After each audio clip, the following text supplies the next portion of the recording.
We're truly like crawling to the end here. I'm so sorry. I have to acknowledge that this is our third time trying to get this out. Anyways, I did promise you an intro. You did. Like last week's intro, you got inspired mid-episode about a campaign. Yes. And then you did literally the same thing to me. So last week we were talking about Persephone and Hades, right? And I was like, surely it's a very basic idea, but like, just play gods. And I know we've already done that, but like, knowingly play gods, because we did not gods. know we were playing gods. I like the idea because so many campaigns statistically are being run between levels 5 and 15, right? And there's actually some complaints about like there's not a lot of late game support. Yeah, you're not really getting those like challenges and fresh stuff for level 20, 17 through 20 PCs.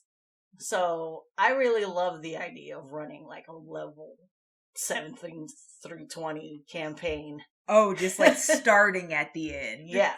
Gods, Oreo, gods. And like, I thought, I'm not gonna lie, I thought you meant like maybe starting at 5 and heading to 20, or like even because theoretically, realistically, by the time you hit level 10 even, you are pretty close to God status for every regular person in D&D. Yeah, you're already solidly a folk hero. So like a 10 to 20 would be very fun. Yo.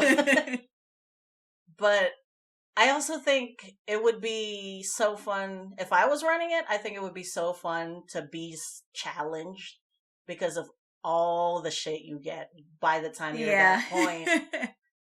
But you would also need really experienced players because you have so much. For sure. You get to that point. And I will say, even as a decently experienced player, there are times where I fucking forget stuff that I can that's do. so frustrating. And it's like, you know what? I had a thing for this. Yeah. That's on me. Yeah. Accepted game state, I guess. But yeah, this is why I make flowcharts. Yeah, that makes sense. They're really helpful too. At that point, you need to know, like, okay, it's one of those, like, yes, no branches. Like, does someone need healing, first of all? Yeah. No. Okay. I know I've seen that, yeah. I know you see it in your mind's eye. I overestimate. I feel bad that I'm like, we're basically having half a conversation in our heads and then the other half is with our mouths. When the party is not in our heads. Nope. This might not have been the best intro idea. But yeah, I just want to talk about there's no late game shit, and really, we deserve it. I will honestly say I think that is one of the things that's kind of frustrating when you build a character like this, where it's like, oh, well, like, depending on what type of class you go with, you're not even getting your subclass stuff for most of them until level 3. Yeah. And then, so you're just basically like every other rogue or warlock or like all of these things. It's like you're just base until then. And then you jump into the nitty gritty. If you're multi-classing, that means you have to wait to do that with multiples. I mean, for specifically your build doesn't Persephone, get achieved until after a good while. Yeah, or even worse, you never get to the point of like the solid full build that you wanted for this character. Especially if we're talking about like Persephone, there were things where it's like I literally looked back and forth between both that Twilight Cleric and Circle of Dreams Druid for what specifically would be the most both appealing aesthetically for the character as she is, and then also helpful mechanically. So like I desperately need to get to like level 6, I think it is in Circle of Dreams, to get that essentially like vine cocoon thing that you can make. Yeah. I think it's Balm of the Night Court or something like that. It's very cool. But aesthetically, it's so good also. But then it's like after level 6, and I think that's why I did a 14 cleric 6 druid, because it was like after level 6, and because the actual wild shapes are not going to be very important for this character. Right. Really, I need those specific special things that you get as a druid. And then everything else, like, because I don't need the highest level things. Like, they're cool still, but I don't need the highest level things of Twilight Cleric. But, like, at level 14, you get, like, flying stuff and stuff. Like it is, ooh, good. Punchy. But, like, and if you're starting at level 1, you're not getting to the point where you have... Yeah, and you know those moments when you're, like, looking up for the character and, like, level 17, you get this amazing rad thing. Yes. Statistically, you're not gonna I'm sorry to break it to you. You're not ever going to get that. And that's heartbreaking. Yeah. I would love to start a campaign at a higher level. Have timeless body. Yeah. Like, I honestly, even if you're not just doing, like, full, we're already at the last 3 levels-ish, if you start halfway up, so you have enough time to kind of have at least part of that multi-class built, or just have the chunkier stuff, the more exciting parts of your class building up for you already. And then you just keep watching yourself grow and grow and grow. I distinctly remember how wildly powerful and exciting it was to be River. And we didn't hit level 20, but even at level 19, it was just like, I'm so strong. Yeah.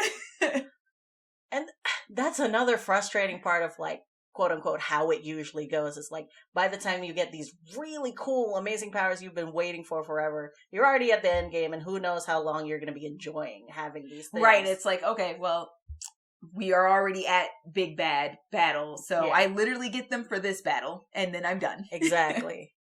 And, you know, we just need more love for that late game. Like, yeah, for sure. It also is a lot more, because, like, I do also feel like a lot of people constantly talk about, like, as a DM, it's so easy to kill your players at level, like, 1 through 5-ish, or 1 through 3 at the very least. And then after that, it gets harder and harder and harder, and it's like, yeah, but that also means you can do more and more and more. Yeah, just go batshit on them. Yeah, like, keep throwing stuff at them. Yeah. I'm always, when I'm designing an encounter, I'm scared to, like, kill you guys, like, full TPK out of the gate. TPK after, like, a long drawn out brawl. Maybe, you know, that's kind of like, maybe that's what the story said. But, like, full TPK out of the gate, I'm scared about. But I think by the time they're those levels, you could just go batshit. Right. And not worry. There's a lot you could throw at them without ever being like, this is going to insta TPK. Like, you might still kill them. You might still kill them, but, like, at that point, it's like, it took a lot. Like, you could throw 2 dragons at them and still not kill them. But yeah, when you mentioned, or when you were talking about Hades and Persephone, it also reminded me of, like, that one time Spidey played Cord, who was an actual god. And, like, you know, it's possible, and I think it would be, like, a really fun... I don't have a story in mind, but I think it would be a really fun premise to, like, make a story where you have to play gods, and, like, the things you deal with are, like, these titanic or, like, these really huge, primordial, chaotic things. Yeah. Yeah, that would be super awesome. The dream. But yeah, that was such a on-topic intro. I know, I'm right? kind of sorry about it. It was very concise. We had feelings. A different intro idea I had was this. That's the sound of a sneak attack.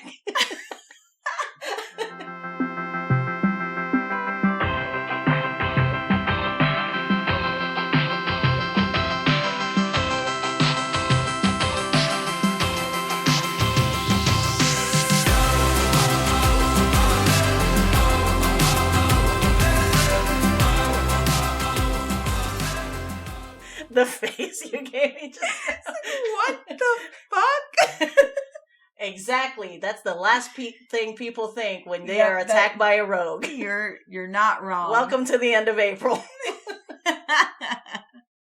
Welcome to your doom. That was actually on topic for what the greater part of this Wild Magic Surge is, though, which which is rogues. Yeah, you're just talking about rogues. I have to introduce myself now. But that was surprisingly on topic. I don't think you need an adjective. I don't. I am just your rogue Oreo. I love it. I am your submissive druid Shao. This is Rogue and Druid Podcast. Welcome to the party. Rogues in capital. Yeah. And Druid just in parentheses. Very minor part here. And Druid. But as we've mentioned throughout this month, this is Oreo's Indulgence Month. Yeah. So I have birthday. I figured let's do a deep dive on the Rogue class. But we're also really judgy and stuff. So I was like, let's also rank this shit. The subclasses. I had a great time. I love when we have reading homework.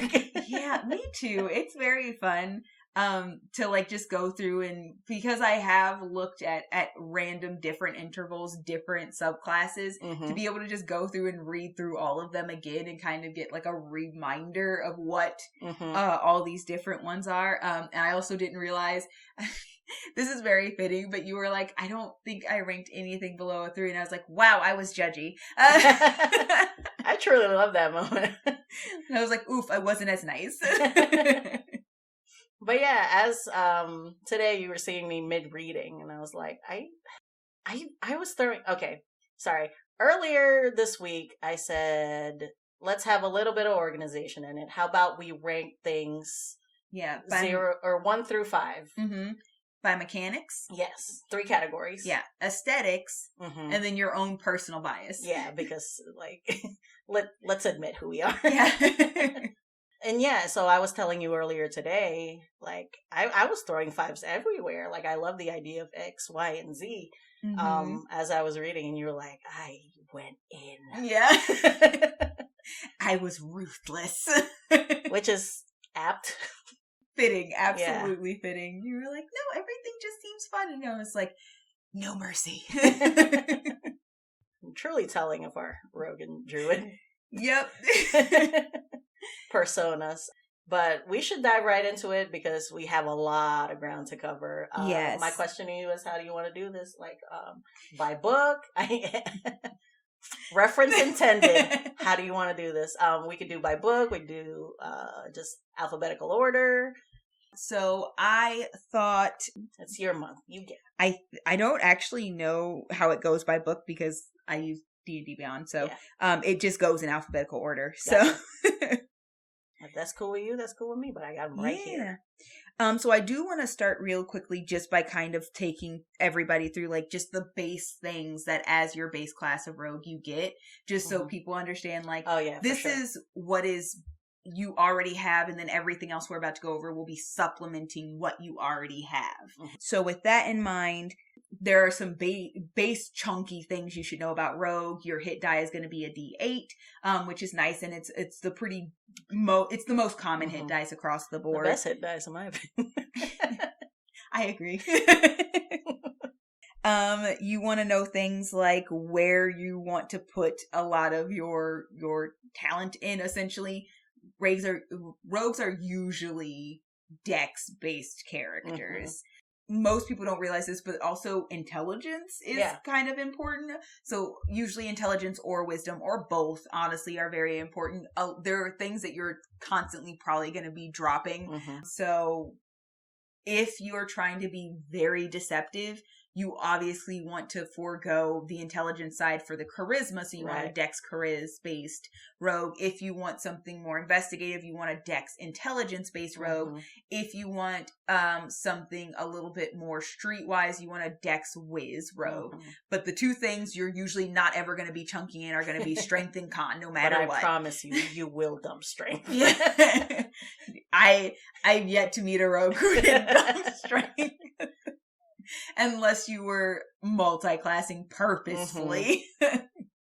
However, so you do get a lot of skills to choose from, which is also big and different than most classes. So you can choose like acrobatics, athletics, deception, insight, investigation, intimidation, perception, performance, persuasion, sleight of hand, and stealth. Those are that is the group that you get to choose from right at the beginning. Yeah. I did a mock build on one of my character sheet apps. And I was like, this is just so much fun clicking all of these things. It's ridiculous. And I forgot to mention, it's not just you have that giant chunk of a list. You're picking 4 from that chunk of a list. Yeah. And which is very unusual. Usually 2 is common. So you're getting double what most classes get. And then immediately after that, in my app, a second window. Pick 2 more that you want double proficiency in. Yeah. I was like, dude. Before we go any further, this is my 1-word review on Rogue. Busted. Yeah, oh no, I love it. Absolutely busted. It's wild. They went hard. Harder than they should have and harder than they did anywhere else. DMs everywhere with it. Yeah, because literally from the jump, after like saying something like that, at first level you get expertise. Yes. Which means you choose 2 skills you have proficiency in, or one of your skill proficiencies and your proficiency with thieves tools, and you give yourself expertise, which means you're adding more to the proficiency. Your proficiency bonus is doubled for any ability check that you make with use of either of the chosen proficiency. So either you're picking 2 skills to double your proficiency bonus in right from level 1, or you're choosing a skill and then also your thieves tools to make you better at thieving things. Busted. You guys should take a shot every time I say busted. And then classically well known, obviously, is going to be your sneak attack, which is that D6 extra damage that you do. There are certain things that help me like rise above certain of these subclasses because they'll do things like give you different ways to also utilize your sneak attack on top of what you already get, which because sneak attack is the rogue's bread and butter, immediately elevates that subclass in my mind. Oh, yeah? So sneak attack is stupid, and it's one of my favorite things about being a rogue because the higher level you get, the crunchy sound of that thick hand of dice that you're shaking, and then when you're not like Oreo, when you don't own enough D6s and just asking the homies, yes, hand me my power, can you spare please. Me a D6? It's stupid. I love it. All right, go on. But yes, anyway, and then obviously you get like a special language, much like druids get a language also that is entirely meant only for druids. Rogues get thieves' cant. Notice that's another thing we have in common. And thieves' cant is specifically a rogue language. Like you can't learn thieves' cant from any other class or language proficiency or language ability that you would get. So it is just like druidic entirely for rogues. And that's basically just like the dialect and puzzle and riddling way through explaining something without anybody else knowing that you're explaining something. I love the flavor of it because it's like, from an outside perspective, it just sounds like you're having a conversation. You're talking about the price of bread in that bakery down the street, when actually you're talking about what time are you going to go assassinate, this Duke. It is so good. Yeah. Like, I love it. It's such thick spy aesthetic having that conversation. Thieves' Cant is a lot of fun. I do think one of my biggest complaints as a character or as a player who has played a rogue is the underutilization of both. And I will say this for both of druidic and Thieves' Cant. I feel like they should solidly be utilized. Solidly be utilized more. I would love to hear how other DMs out there or other players have experienced a more utilization of these specific languages for their class a special thing they get for their class.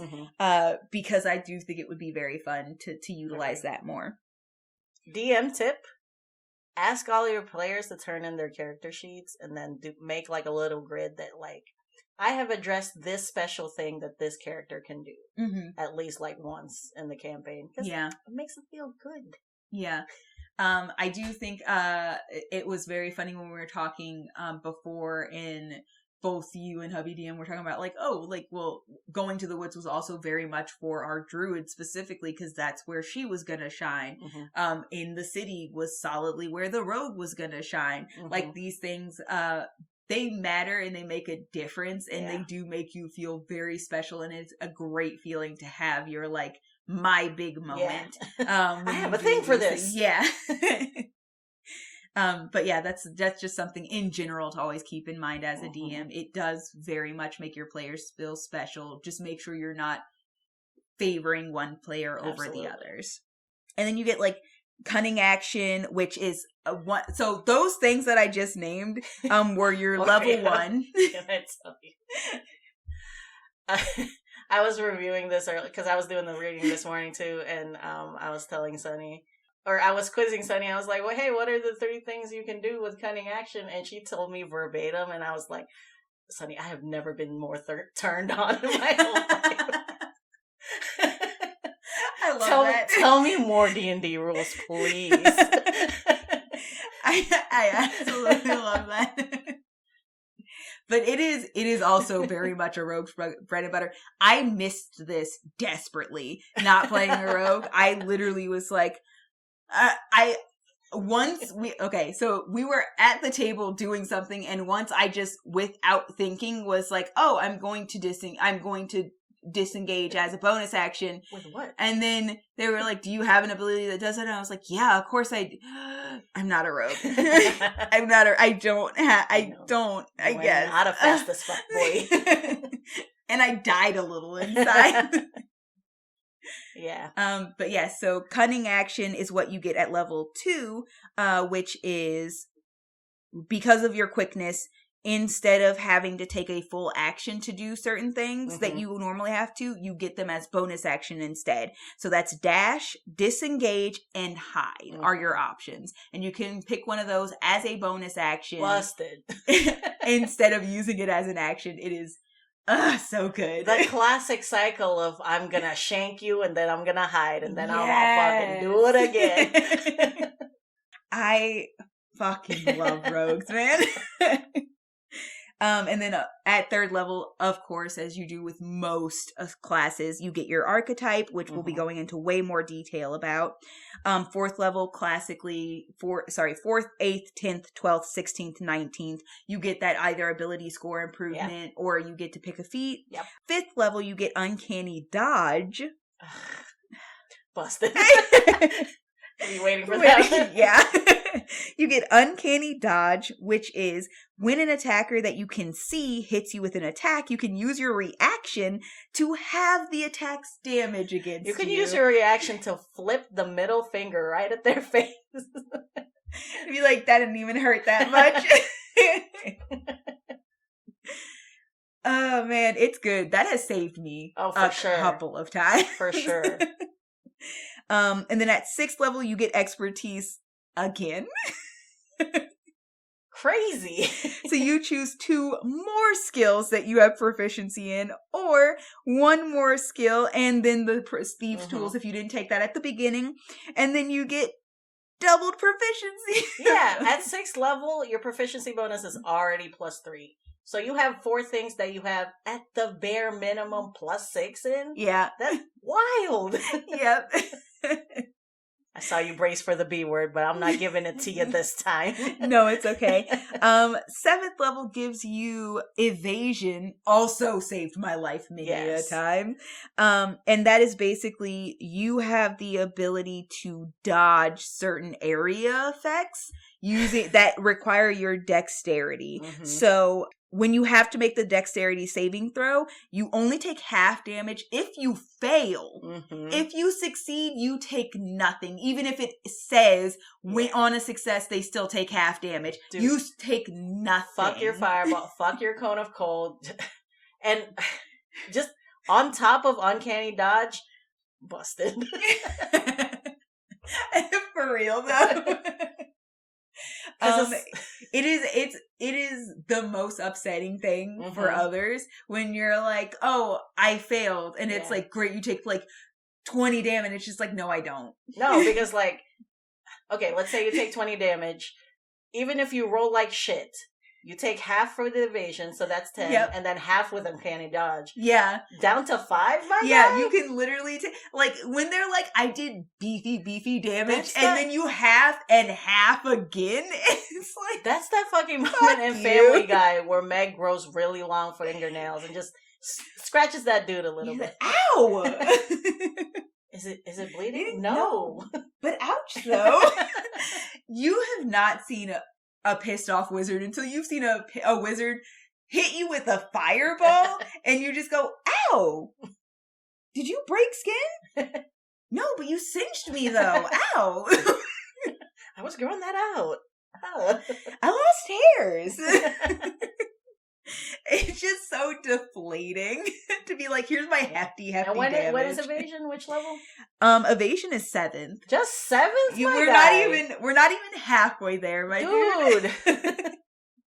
This is before your second ASI. Yeah, I know. And that is the amazing thing about that is also, like, think about that because Uncanny Dodge is a reaction.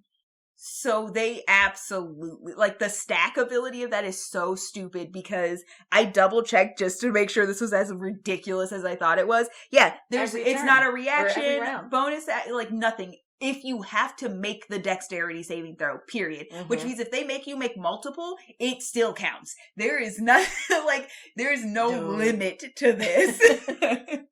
It just is who you are now. That's ridiculous, man.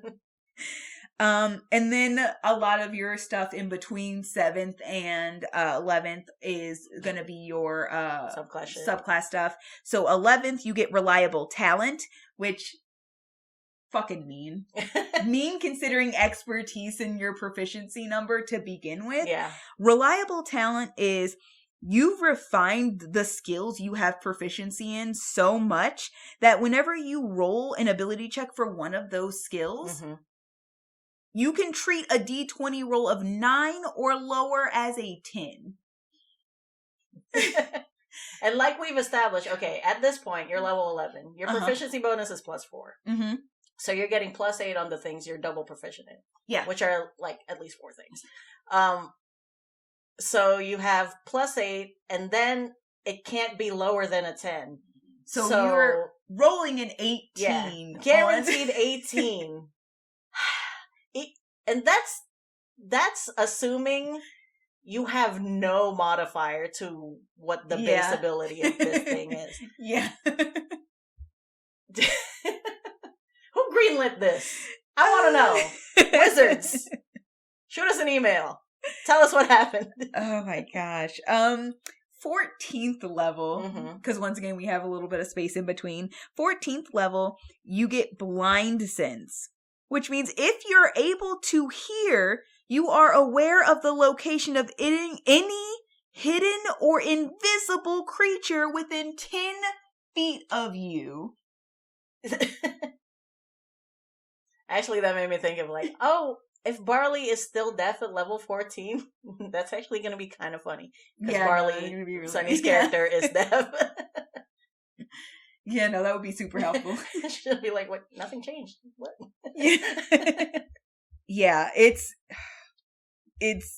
busted. It's okay. I love it so much. I just love it so much. I'm like, here's the thing, as I was reading this, because I don't usually read too far ahead, because I don't want to be the person sitting at the table being like, I want this level instead. Yeah. I'm excited for every new thing that I get. Yeah. So I don't like to read ahead until I know we're close to the next level, and then I want to be kind of prepared for what I'm going to get that level.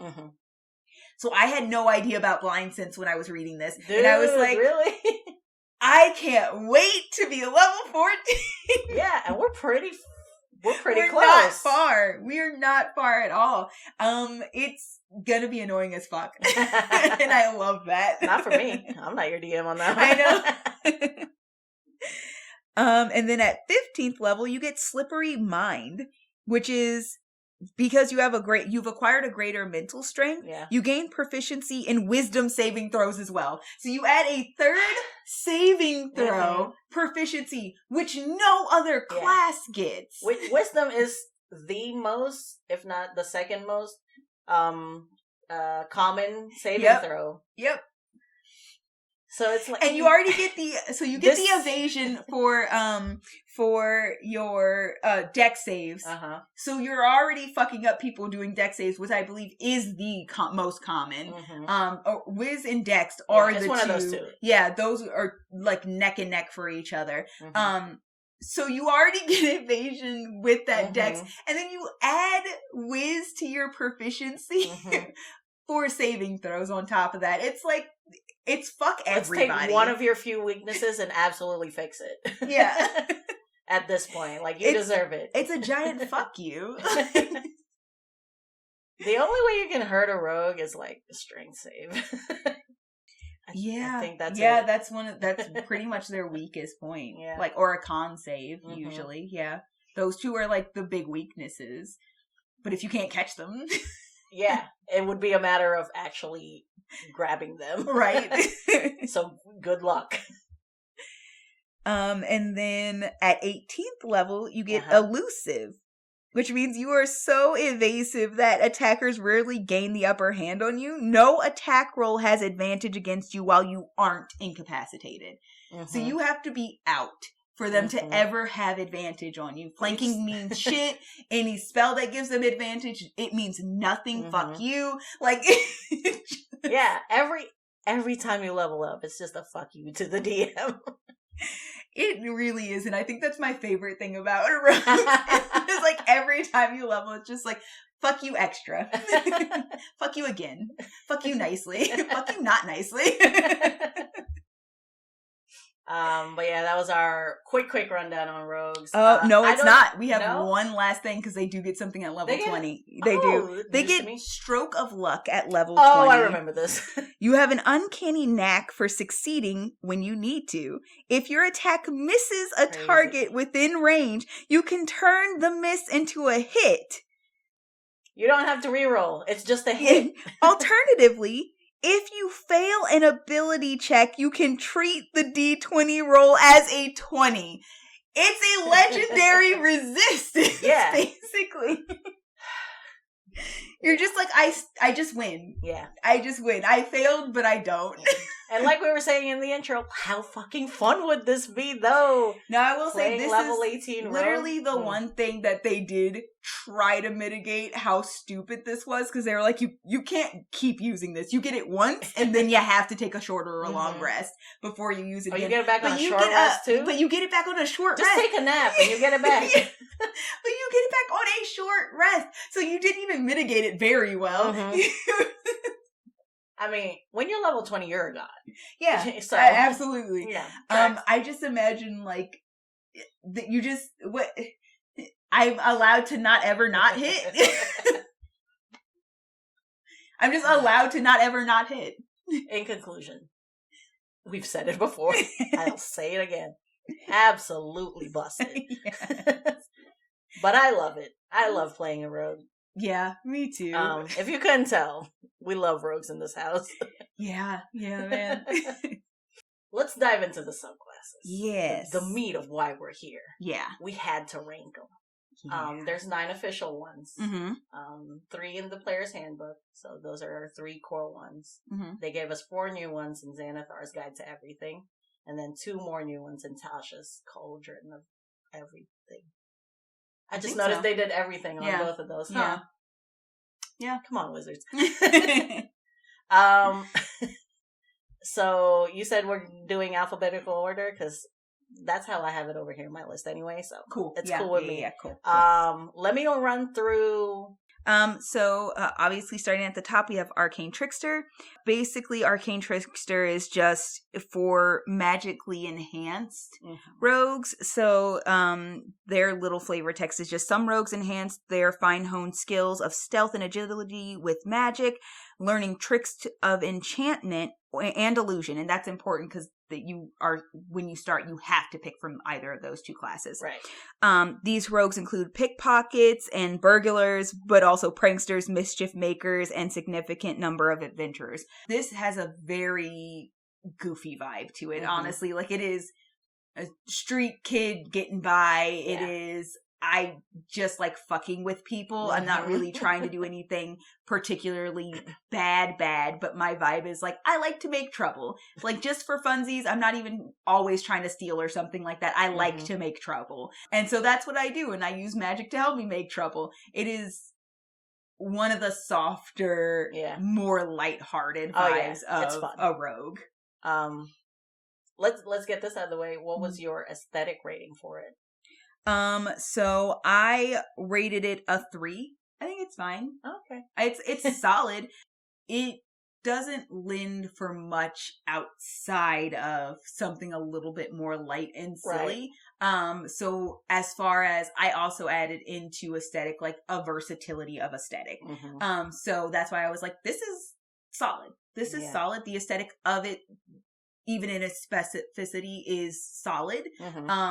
But it could also have been more as well. I gave it a 4, which I guess in when you curve it with quote unquote the Shao curve is a 3. Gotcha. Because everything basically I ranked was between 3 to 5. So. Gotcha. Okay. So I also thought it was solid, but like there was room for it. But I wasn't like, I'm in love and this is perfect. Yeah, exactly. And I think that's exactly what, because I took it by like a classic 1 to 5. So 3 is just, this is fine. Yeah. This is a solid, like, you're not doing bad and you're not doing above, but you are solid. Yeah. I did bump this up because I have actually played this one and I had a great time. So yeah, that's fair. This one had a little bit of a up there. But yeah, like you said, we get spell casting here.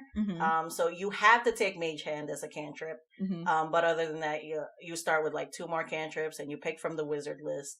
And then you get Mage Hand Ledgerman, which lets you use the Mage Hand cantrip in a bunch of roguish ways. Like, their examples were like, you can pickpocket, or you can use it with your thieves' tools. You can plant things on other people as well. The big thing about this that did help bump it up specifically mechanically in my mind was the Mage Hand is invisible. That's huge. Yeah. And it like, there was a part of it where, you can basically mechanically do it like a subtle spell from the sorcerer's like powers, where it's hidden. And also you can use it as a bonus action. And I think regular Mage Hand is just a regular action. Yeah. So, which is also like big. You're doing so much in your turn. Yeah. Next up on the abilities is Magical Ambush. If you're hidden, the targeted creature on a spell that you're making them throw a save on has disadvantage. Yeah. Which is also helpful. Rogues, dude. 4 out of 5, we have Versado Trickster, which here in my notes it says you can use your Mage Hand to give advantage on attack rolls against a foe. And it's not just you, it's like you and the homies can all jump on this guy. It's until the end of the turn, people have advantage on this enemy. Yeah. It's so good for the whole team. Yeah. Especially if you're just doing like the one big boss. Yeah. It's good. It's good. And then lastly, we have Spell Thief. If somebody is targeted or affected by hold on, what do I have here? Basically, you can steal a spell. If you're hit or targeted by a spell, you could be like, no, this is mine now. For the next 8 hours, that person cannot cast this spell, but you can. Yes. That's the gist I got. Essentially what it is specifically you use a reaction to force the creature to make a saving throw. It has to be either specifically a spell directed at you or a spell that you are within the area of effect of. So you have to be the person also affected by it. You can't do this for a party member or something. But if you force them to make the saving throw and they fail, you negate the spell's effect against you, which if it's an area of effect is good for you, but not great for everybody else because it still affects them. Yeah. But also you steal the knowledge of the spell as if it is at least first level and of the level you can cast. So if it's above a level you can cast, you can't steal the spell. So that's how they mitigate that, as small as that is. No, you can't just steal power word kill. Right. And it doesn't need to be a wizard spell for you to be able to steal it. For the next 8 hours, you know the spell and can cast it using your spell slots. The creature can't cast that spell until the 8 hours have passed. You use this again once you finish a long rest. So you can only use it once. I love how silly this God thing is. Damn, is that an ass? This is what I meant when I said Arcane Trickster is like the asshole, snot-nosed brat, like child of the subclasses. It is hilarious and mean, and like it's got a big neener vibe. Yeah, it's not like mechanically superior or anything, but it's like it's so fun. It's a lot. I think if I was playing it, I would have ranked this higher. But for me personally, because it was so limiting so I will say, because we've mentioned that mechanically, this is actually very, very solid. I think there's only one subclass I ranked lower than 3 on this. So I gave this one a 4 because mechanically this is very solid as a subclass, especially the things you can do with your mage hand. Picking locks with a mage hand is big. Yeah. Like that immediately bumped it up past a 3 for me. If you're like trying to get away, and like you're fighting off something, but you also need to book it. Yes. Just unlocking something with your mage hand way over there. Yes. Is so important. So valuable. So yeah, I was like, I mean, it's not perfection, but it is definitely above. Like just a base good. But me personally, because I like a subclass that has more versatility. Yeah. I gave this one a 2 for my personal aesthetic. Oh. So this is one of the ones that I dipped below, and I was like, like it doesn't excite me like in the same way that like I said, aesthetically this is perfectly valid. Yeah. This is good even aesthetically. Mechanically better than good. Personally, it doesn't really tickle my fancy. I give it a 5 because I have actually played this, and I love spellcasting. Yeah, so just like having the sneak attack while also having the goofs. And I think this also makes a lot of sense for me because for me, I'm not really a big fan of half casters. I have attempted it, and I find like if you're not being supplemented very well as a half caster, like if a lot of what you're doing as a half caster is very limited. I do get to the point where it's like, oh, then I could have just gone full martial. Right. You know what I mean? Like there are certain classes where it's like, yes, as a half caster, this still works really well. Yeah. This hits like it needs to, like paladin. I find when it comes to like subclass half casting, you're usually not getting the punch that I would want from half casting. So I'm like, I could have just gone full martial and like made the thing this already does even better. So that's why I was like, it just, to me. It's not like, I'm not like, this sucks. I'm like, it's fine. I really enjoy it. You were there for that. That makes sense. It was just like one shot that I played it, and it was like one of my dip a toes into rogues, but I really had a good time that night. It seemed like it. Like, so yeah, once again, this is like rogues are just fun. I absolutely, and that's why I'm like, if I played it, I might feel differently about it. But I haven't because it just hasn't like spoken to me to pick as a subclass. So yeah, that's fine. Like half casters are not for everyone. Yeah, that's okay. Next up on the list we have Assassin, also from the Player's Handbook. All right, let's run through them. First things off the bat, you get proficiency with the Disguise and Poisoner's Kit. Yeah. And also Assassinate. Also off the bat. You have advantage on attack rolls against any creature that hasn't taken a turn in combat. Yep. Which means guaranteed sneak attack damage. Yeah, and then if you score a hit on a creature who was surprised, it immediately becomes a critical hit. Yes. So it's like free kill. Yeah, at the head of combat, here's a free kill. Basically. Which the name of the subclass is assassin. So that makes sense. Yeah. Next we get 9th level. You have Infiltration Expertise. If you spend 7 days and 25 gold pieces, you can pretty establish much a separate persona. Yeah, a whole identity. A whole ass identity. Yeah. So it's history, profession, affiliations for a full ass identity. Like, you can't pick one that belongs to somebody else, so you can't take over somebody's life or anything like that.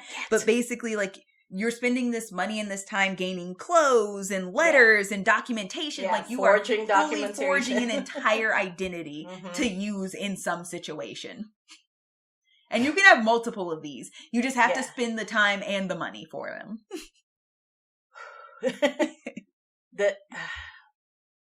The possibilities. And like, what's really fucked up is like, if you've adopted this identity and then go around other people who know this adopted identity, if you don these clothes again, they immediately are like, yes, you. Next up, we have Imposter. You gain the ability to unerringly mimic another person's speech, writing, and behavior. So, unlike before, now you can just straight up mimic a person. Yeah. A whole ass person. A person that already does exist. Yep. And all you need is 3 hours studying these 3 components. You don't even have to spend money. Nope. And then what is it? You have to make a deception check to avoid being detected? If they're suspicious or they know the person better. Yeah. And like it's undiscernible if you're casually like listening or reading the thing or something like that, there is no check. They just immediately are like, okay, yeah. If this person knows the person better or is already a suspicious being, then you make your deception check. And lastly, we have Death Strike. We're still in Assassin here. In 17th level. When you attack and hit a creature that is surprised, it's got to make a con save. On a fail, you double your damage. Yeah. Which is like, here's another free kill. Yeah, because at 17th level, your sneak attack is already ridiculous. If they're surprised, you're getting sneak attack because you have advantage. What is that, 8d6? I think about... Man.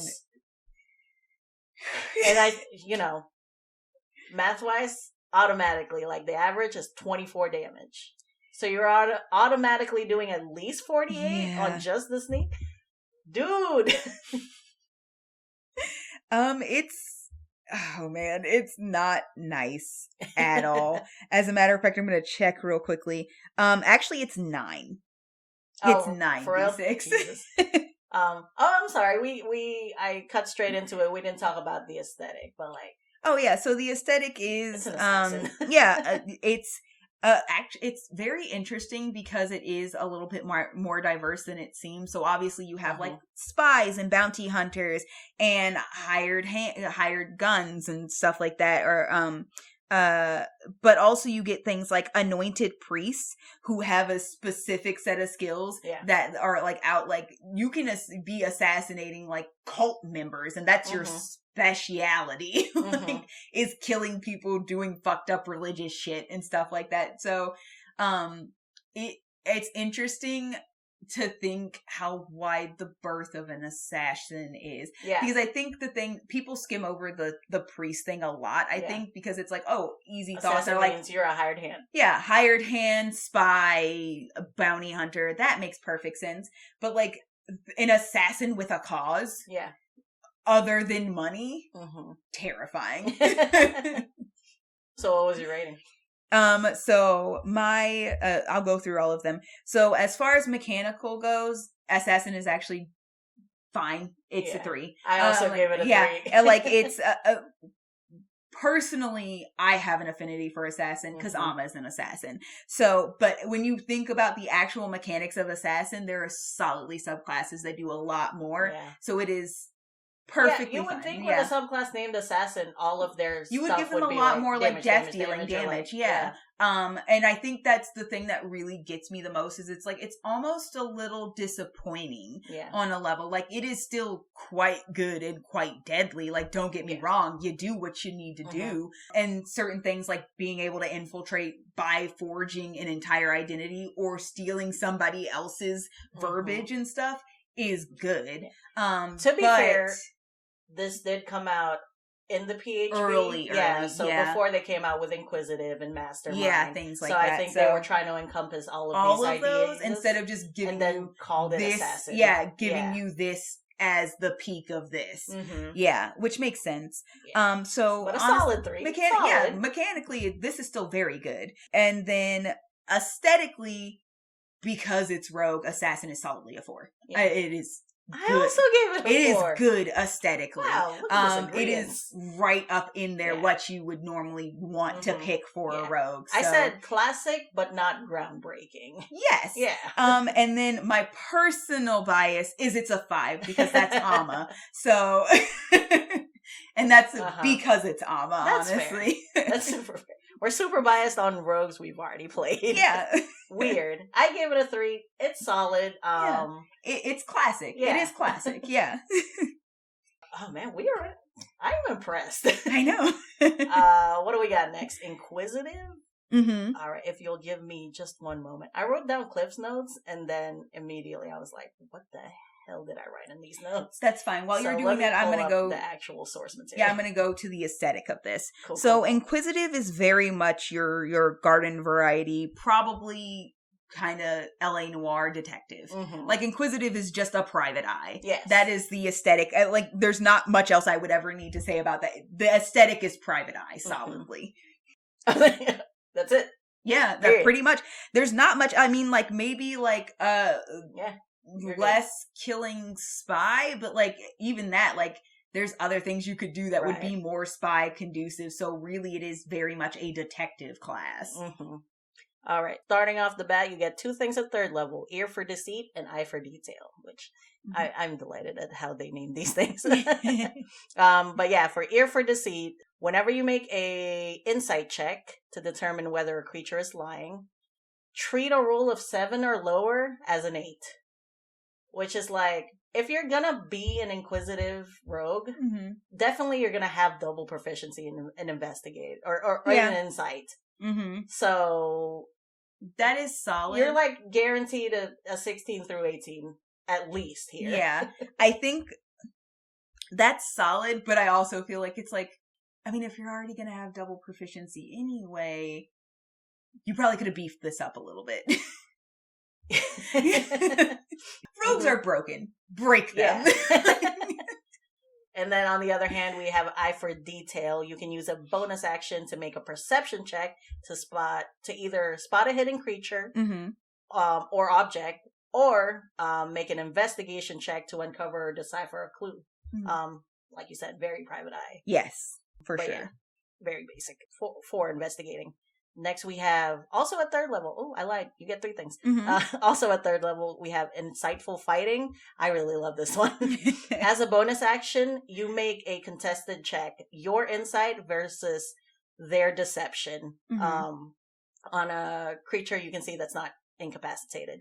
If you succeed, you can have your sneak attack against that target, even if you don't have advantage on it. But like regular sneak attack rules, you have to not have disadvantage on it. Yeah. This benefit lasts for 1 minute or until you successfully use it against a different target.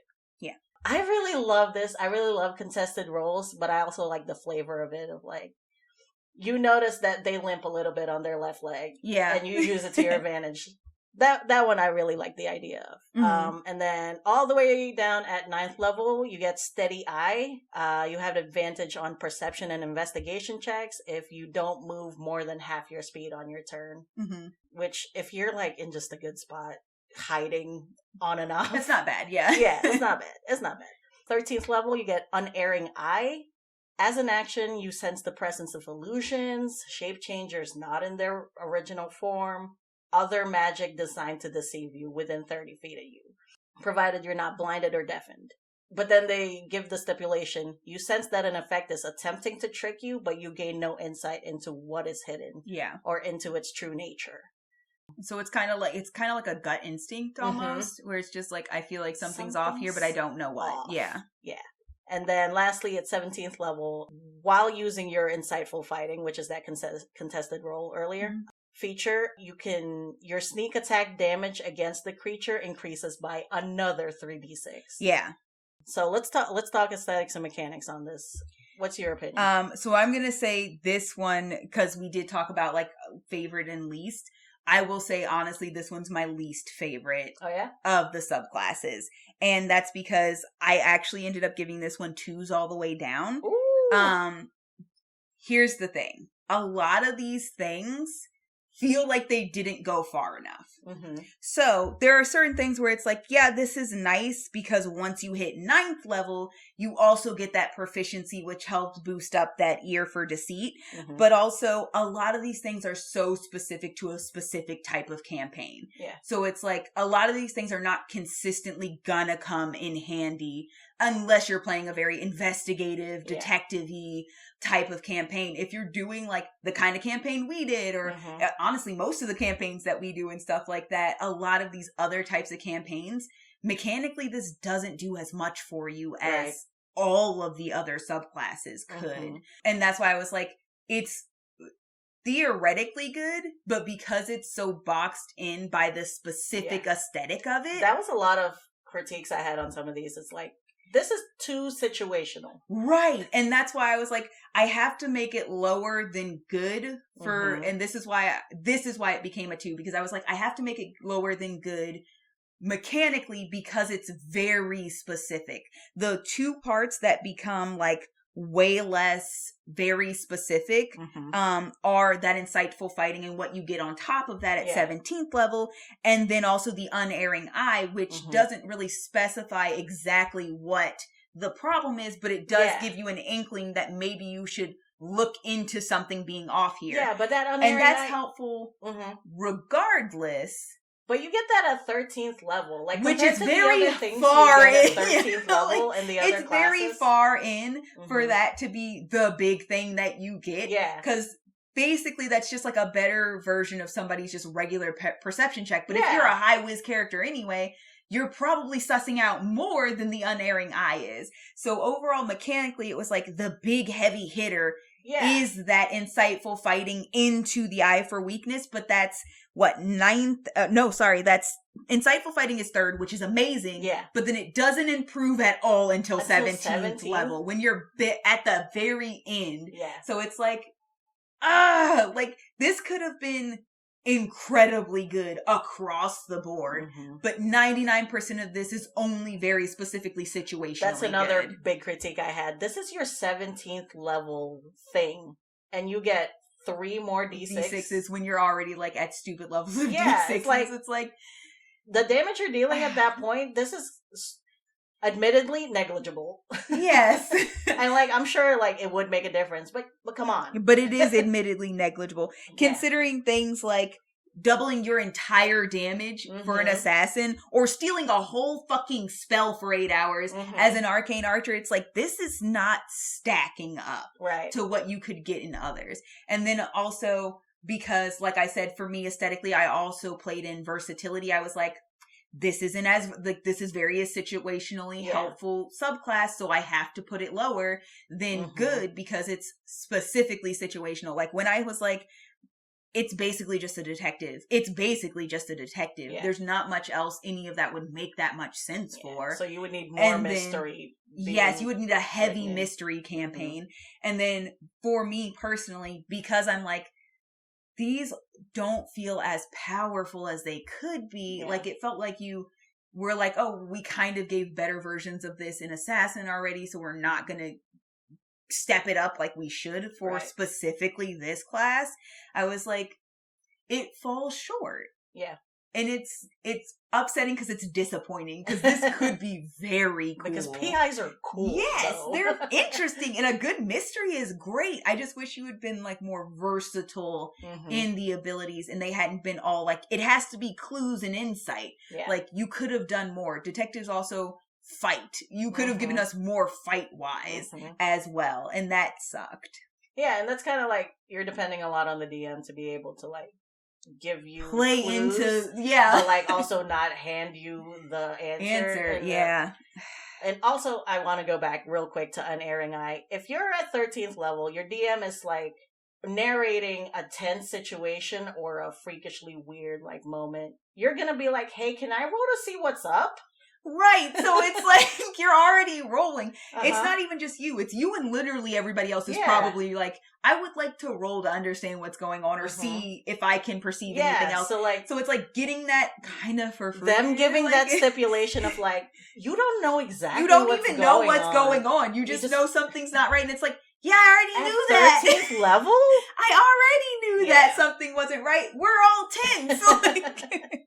I did aesthetically give this a 4 because in the campaign we're doing where Barbarian Zav is running it, my brother, who is Spidey, is very private eye investigating. So it gave me those vibes, and I have a soft spot for it. Yeah, I think if I was not thinking about it in terms of like the versatility, because I love a private eye aesthetic, honestly, it's great. But like when I had to think, I thought about it in the grander scheme of like the versatility of how many different types of things you could use Inquisitive for, and it was like, it's just the one. It's just the also one. I think this is the subclass I picked for Alex from Charlie's Angels in our girl gang. Yeah. So, kind of a soft spot score there for me. No, that's super fair. I do also love that. I think mechanically the problem is it doesn't actually, because like when you think about just the aesthetic of Private Eye, yes, hell yes. But when you look at the mechanical aspects that lend to that aesthetic, it's like, these are like they don't stack up.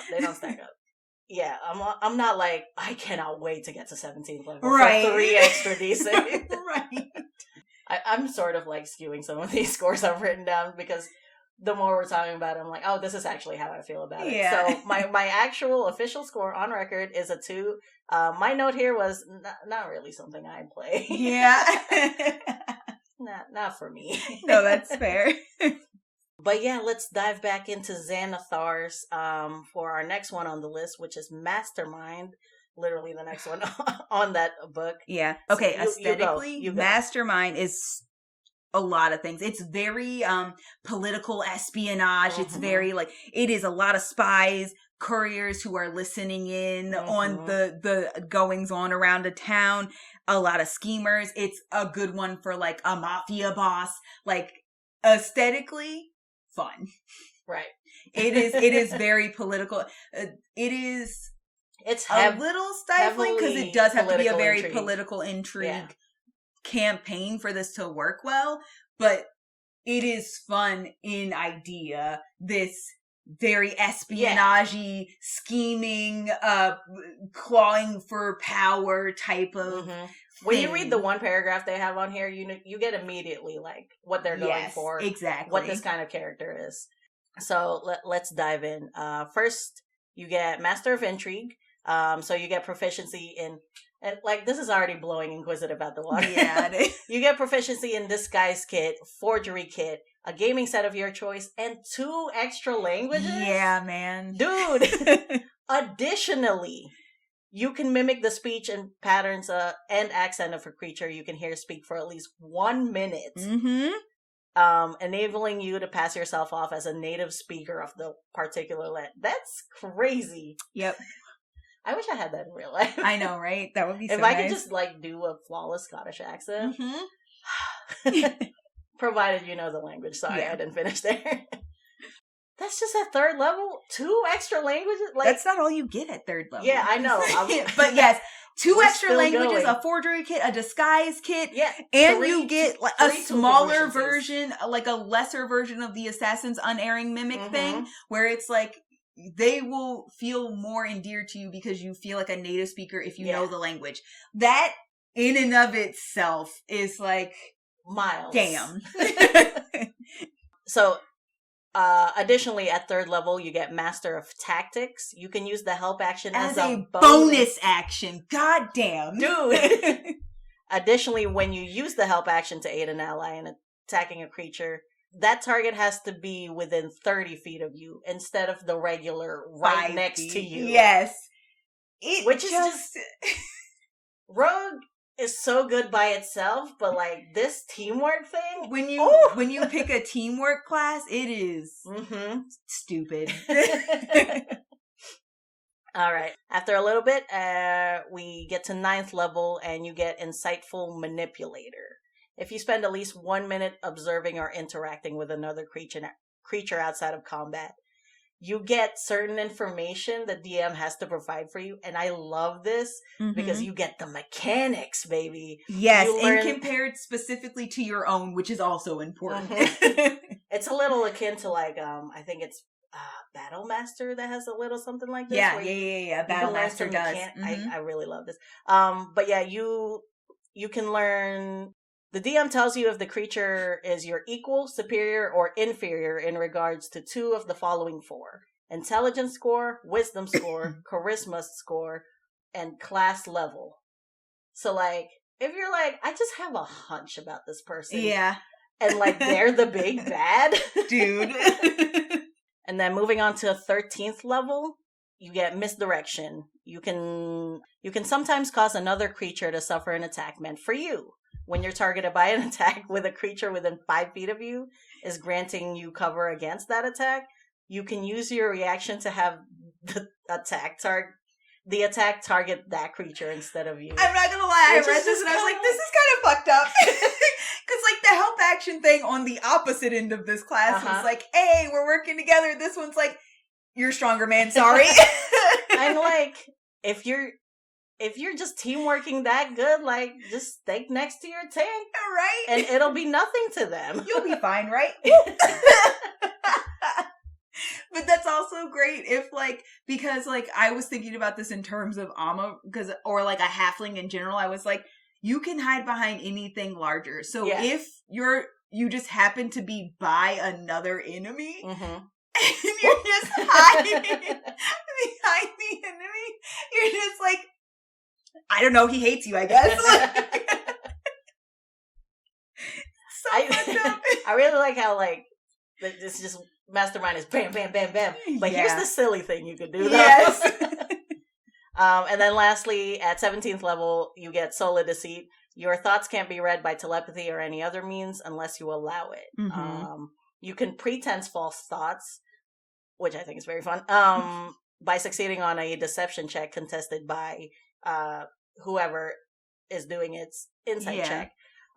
Additionally, no matter what you say, magic that would determine if you are telling the truth indicates you are being truthful if you so choose, and you can't be compelled to tell the truth by magic at all. Which means Zone of Truth is nothing. Yeah. At all. Busted. That is so fucking stupid. I think coming right off of Inquisitive, this just blows Inquisitive out of the water, which is so sad, honestly, because they both could have been very good in their own right. Yeah. But everything you get here is just like a better, more appealing version of what you could have gotten with Inquisitive, which sucks for Inquisitive, honestly. So let's rate aesthetics first.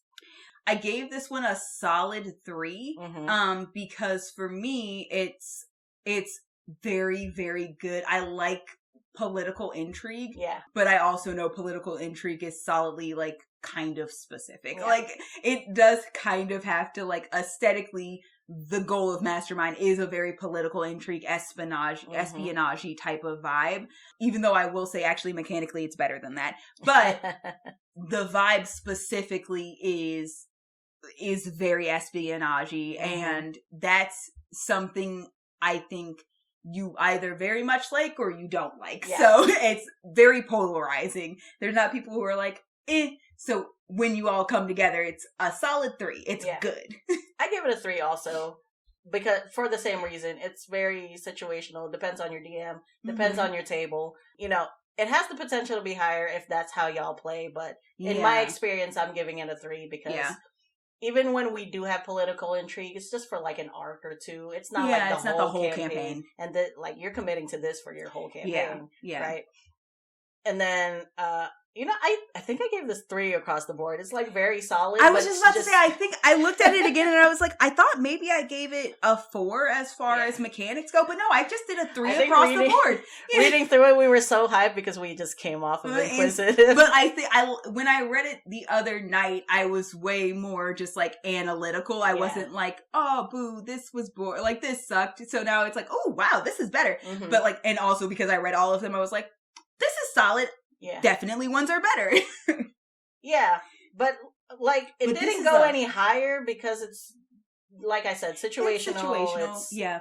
But it is just solid. Yeah, it's solid. It's not personally my jam, which is why it's a 3 in my personal bias, but it's solid. I think, once again, for me, it's like, I can be in the mood for some good intrigue, espionage, but I'm not always in that mood. I don't know if I can play this on a 1 through 20, though. Yeah, so it's just like, I enjoy it, but also I would not want to engage fully in a full campaign for this. And again, that might just be our table. Yeah. Because, that's our experience.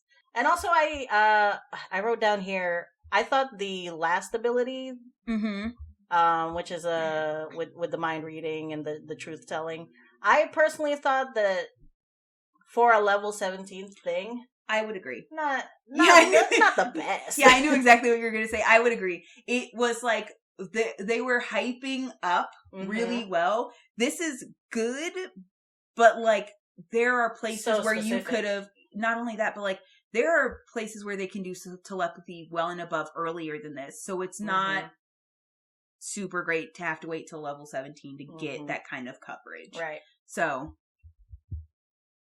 yeah, it's a solid 3. Yeah, it's a solid right where 3. I was going for. Yeah. All right. You're actually going to have to read Natasha's stuff to me because I don't have a PDF of that. Oh, I gotcha. So the next one we're sitting in the dark here. Yeah, I know. Is Phantom. I'm actually about to play a character who's going to play this subclass, which is very funny. But so Phantom is an interesting, like, close to death. This is like that spooky, ghosty, emo-y type of energy. Almost it. You know what it gives me the vibe of? If you guys have seen the subclass yet, it gives me like a College of Souls vibe, aesthetic, but rogue, basically. So College of Souls being the bard subclass. But if you took that and then gave it to a rogue, basically. So it's very connected to death, not in the sense of like Assassin was connected to death and I'm constantly sending people in that direction. Yeah. It's like I have a connection and an understanding to souls and they've been to my will on the level. It's a little bit akin to that one monk subclass. Yeah, I forget. Like I said, it gives me because College of Souls does similar things in the sense of like, when you pull the card essentially from your deck, or when you get the story from the dead, and it does specific things using your bardic. This does something kind of like that as well, to a less large table extent, essentially. But so going into the specific mechanics of this. Whispers of the Dead, which is what you get at one of the things that you get at 3rd level, one of the 2 things you get at 3rd level. Whispers of the Dead is you get, whenever you finish a short or long rest, you can choose one skill or tool proficiency that you lack and gain it. That's crazy. As a ghostly presence shares its knowledge with you, you lose the proficiency when you use the feature again to choose something different. So this gave a versatility to rogues that they truly didn't need to have, honestly, considering all the stupid stuff they already get. But like, the way you can make this work in your advantage, I was like, that, like, the proficiencies you were giving them was already busted. This is kind of bullshit, y'all. Every day? They just pick? They could do that twice a day. If you start after a long rest and pick something, and then you know by the afternoon you need something else, you take a short rest and you pick something new. My only critique of this is that you have to be just a tiny bit more experienced because, like, every day you got to keep track of this thing. Pretty much. Well, and you gotta, communicate with your The DM interesting thing is you don't have to, because if you don't choose to, whatever skill it is that you've gained, or tool proficiency you gained, you can keep that until you decide to use it again. So you could just across the board if you never feel like you need another one, like the thing you picked just has been helping you, then that's it. You just basically have a new skill now. If you're going into something, and especially as a more, and I think that's the nice thing for like a less experienced player, you can just end up picking one and keeping that one, and you will still be perfectly fine. If you're more experienced, like intermediate to full experienced player, you know to use that, how to use that to your advantage. And basically just, we finish a long rest, hey DM, this is the new thing I'm taking now. And then you also get Whales of the Grave. So as you nudge someone closer to the grave, you can channel the power of death to harm someone else as well. When you deal your sneak attack damage, you to a creature on your turn, you can target a second creature that you can see within 30 feet of the first creature. So not within 30 feet of you, in 30 feet of the first creature. And then you roll half the number of sneak attack dice for your level, round it up, which is unusual. And then the second creature takes necrotic damage equal to the roll's total.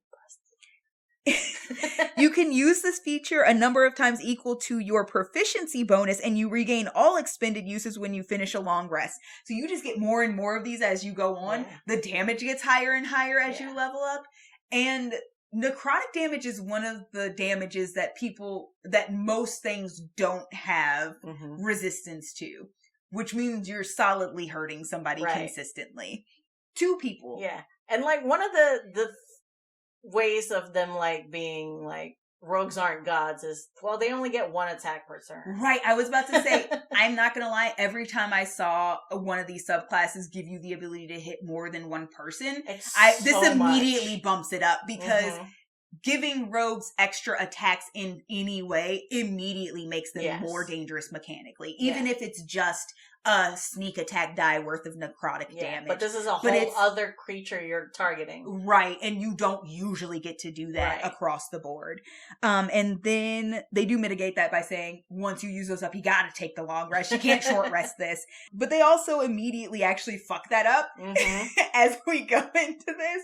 Because at 9th level, you get Tokens of the Departed, which is a little fucked up, but really, like, aesthetically very fascinating. When a life ends in your presence, you're able to snatch a token from the departed soul. So it's a sliver of their life essence. It takes on a physical form that the DM decides. So it's like a physical representation of their soul, essentially. It's a reaction to do this when a creature dies within 30 feet of you. You open your free hand and cause a tiny trinket to appear there. It's called a soul trinket. The DM, like I said, determines what the form is or has you roll to generate it. So you can roll on the trinket table to get something completely random. When you know I love a good roll on a trinket table. You have a maximum number of soul trinkets equal to your proficiency bonus, and you can't create one when you're at your maximum. Right. But these are what the soul trinkets do. You either use them to, while a soul trinket is on your person, you have advantage on death saving throws and constitution saving throws because of the vitality that they add to you. This isn't like, doesn't use up the trinket either. This is just as long as you have one on your person, this is what it does. When you deal sneak attack damage on your turn, you can destroy one of the soul trinkets that's on your person and then immediately use the Whales of the Grave. So remember when I was like, they mitigate this by giving you a very set number? No. Just kidding. Once you hit 9th level, if you have that many soul trinkets, you can just keep using Whales of the Grave. And then as an action, you can destroy a soul trinket no matter where it's located. When you do so, you can ask the spirit associated with the trinket one question. They appear to you and they answered in a language they knew in life. So I also love that there's like, here's also a little flavor, a little role play that you can use it for. Right. I like this. I do think this one is a little bit dirty because it's like, they don't have to answer you honestly either. And they will answer you very succinctly.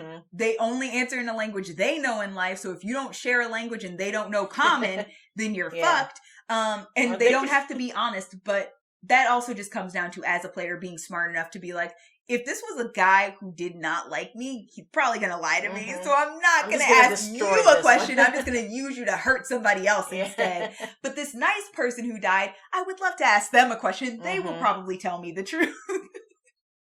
And that one just comes down to being intelligent as a player. Right. But I love that they do, because it's like, remember when we tried to give Whales of the Grave like a hard line, and then we were like, just kidding, no hard line? We gotta give some sort of weakness to this thing, which is it has to be a language that they know that they're answering in, and also they don't have to tell you the truth. But that to me, honestly, just roleplay wise is very funny that they don't have to tell you the truth at all. They just have to answer you. It's like, it's like, fuck you.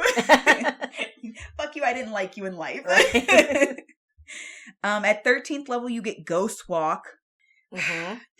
You can phase partially into the realm of the dead, becoming like a ghost. As a bonus action, you assume a spectral form. Yes. While in this form, you have a flying speed of 10 feet, and you can hover, and attack rolls have disadvantage against you. Because you're transparent. You also move through creatures and objects as if they were difficult terrain, but if you stop there, you do, or end your turn there, you do take 1d10 of force damage, which is normal if you're ever in that kind of situation, because there's a couple other things that give you that too. Right. It's the same thing across the board. You could stay in this form for 10 minutes, or until you end it as a bonus action. To use the feature again, you must finish a long rest or destroy another soul token. Which, like, at this point, you're rolling in them. Yeah, I know. All right. Let's get through the last one, because there's so much to dive into. I know. And then the very last one is Death's Friend. Your association with death has become so close that you gain the following benefits. When you use your Whales of the Grave, you can deal the necrotic damage to both the first and second creature. Which is like a big fuck you across the board. And then at the end of a long rest, a soul trinket will appear in your hand if you don't have any. Yeah. So if you run out, you still got at least one to use. I'm going to start off by saying, in case you couldn't tell by the way I was reading these, mechanically this is stupid good. Yeah. Like, this isn't perfection, but I gave it a 5. I gave this a solid 4. As I was reading it, I was like, I might have undersold this. This might be a 5. So I might be with you on this one. I might give it a solid 5. I said this is fun and creative. It's fun. It's creative. They gave you limitations and then broke them immediately. I have to say, like, when I was reading this, I think also because I was sleepy and, like, overwhelmed, I wasn't fully functioning in what these things did. As I was reading it, I was like, this is dumb. Yeah, I really appreciate in the two in Tasha's, they gave you this thing and then they built upon it. So, like, your whole thing is this Whale of the Graves and plus Soul Trinket. And the Soul Trinket. And these things work together, and they just kept getting stronger and stronger and better and better. It's scaled really good. The as I was reading Ghost Walk again, I was like, I should have given this 5. That is incredible. For 10 minutes, you can infiltrate a whole castle in 10 minutes. That is incredibly powerful. And that's not even the top tier of what you get. And you're not even, if you have a soul trinket to spare, which you probably do at that level, 10 more minutes. Yeah, absolutely. It's, oof. And then, like, once you get high enough where it's like, you've probably started, like, spending your soul trinkets like nobody's business. Right. If you fucked up and ran out, at highest level, you're getting one no matter what. These souls just come to you now. Like, you don't have to put effort into that. And that's like, that's not fair. That's not fair. But yeah. I really love how they handled this, where it was like, here's this one very special, very specific thing this subclass gets, and here's how it gets better every time you gain a new feature in the subclass. Yes, I will. It's so not disconcerted at all. Mechanically, absolutely a 5 as I'm rereading it. Aesthetically, I do think I didn't give it perfect. I gave it a 4, and that's specifically because a lot of people who play D&D obviously are very big on that kind of witchy, spooky aesthetic. So this is going to hit for a lot of people, but I also know it's not everybody's thing, and it is a very specific, gravy, like deathy, like kind of aesthetic. So I was like, it's not perfect aesthetically, but it is very versatile. It's very fun. Yeah. It doesn't have to be super serious, but you could also make it super serious. I think it hits so good. Honestly, one of the things I rated the highest. I'm not gonna lie. I will say, just like spoiler alert, the Tashas. High. Yeah. On they did a good job. They did great. Yeah. I actually gave it a 5 on aesthetics. I just thought it was so like original and groundbreaking for a rogue. I just had such a fun time with it. Yeah. But honestly though, on the personal thing, this would have been 5 across the boards, but like on the personal basis, initially I wrote down a 3, but I'm gonna give it a 4 here. And my only hang up is like, well, it's kind of a lot to put on the table. Especially if you're like, I'm gonna be actively killing so many things and so many people. Yeah. I think that, so for me, it's like that all depends on exactly how you're playing. Because like if you're the thing about soul tokens that blows my mind is it's like, as long as somebody has killed this thing within 30 feet of you, you can take that token. You don't have to do shit to make this happen. You're just collecting souls as you roll through. So it's like, if you're already in a fight, that's just a bunch of soul tokens immediately, because like you're killing things constantly. I think the big thing for me is, so for me personally, my bias, obviously, because this is right up my alley aesthetically, this is a full 5 for me. Okay. I think I actually said 4 kind of for the same reason that you said personally you wouldn't give it a 5, which is like, this is not for everybody. And this could easily feel for not just, like, even if you're having a blast for your table, this could feel like a lot or weird or not there in their vein. But like, I still think this aesthetically is close to what most people want anyway, or most people can vibe with if you're playing D&D. So I think it's a small number of people, but I still made room for that possibility as well. I also took into consideration the idea that some people are gonna play this exactly the wrong way. Murder hobo, way too edgelord. Like you gave a description that opened the door for a murder hobo or an edgelord, and that's exactly why aesthetically it's not perfect. I mean, realistically, it's really on them more than it is on the actual class, subclass itself. There are pitfalls. But I saw them. Yeah. But me personally, because of who I am and our table is, I was like, fuck yes, this is a full 5 for me. Yeah, my note here was, could be handled great, but, But I see the pitfall. Yes, exactly that. So I think we just swapped it, basically, that same idea. You really gotta be clear and open about the themes of like, there's a lot of death here. Yes. And like, even in D&D, when you like win a fight, they're like unconscious unless like you've already all agreed, like as soon as they hit 0, they're dead. Yeah. So it's like, I know like Lit would have a hard time if we're just like straight up killing everything we come across, especially if they're like humanoids that like are talking. Yes. I think that's why it's like you have to have a good table as well. Depends on the table. It's like you're always going to have problem players. Like that's just unfortunately not something you can get around. It's absolutely going to be the problem player who's the one who's like, oh no, I'm just killing things because I want those soul tokens. Or like, oh, I'm so edgy and nobody understands me and I'm a lone wolf and blah, blah, blah. And if any of you die, I'm taking your soul as well. Like, you can easily have people who ruin this. Right.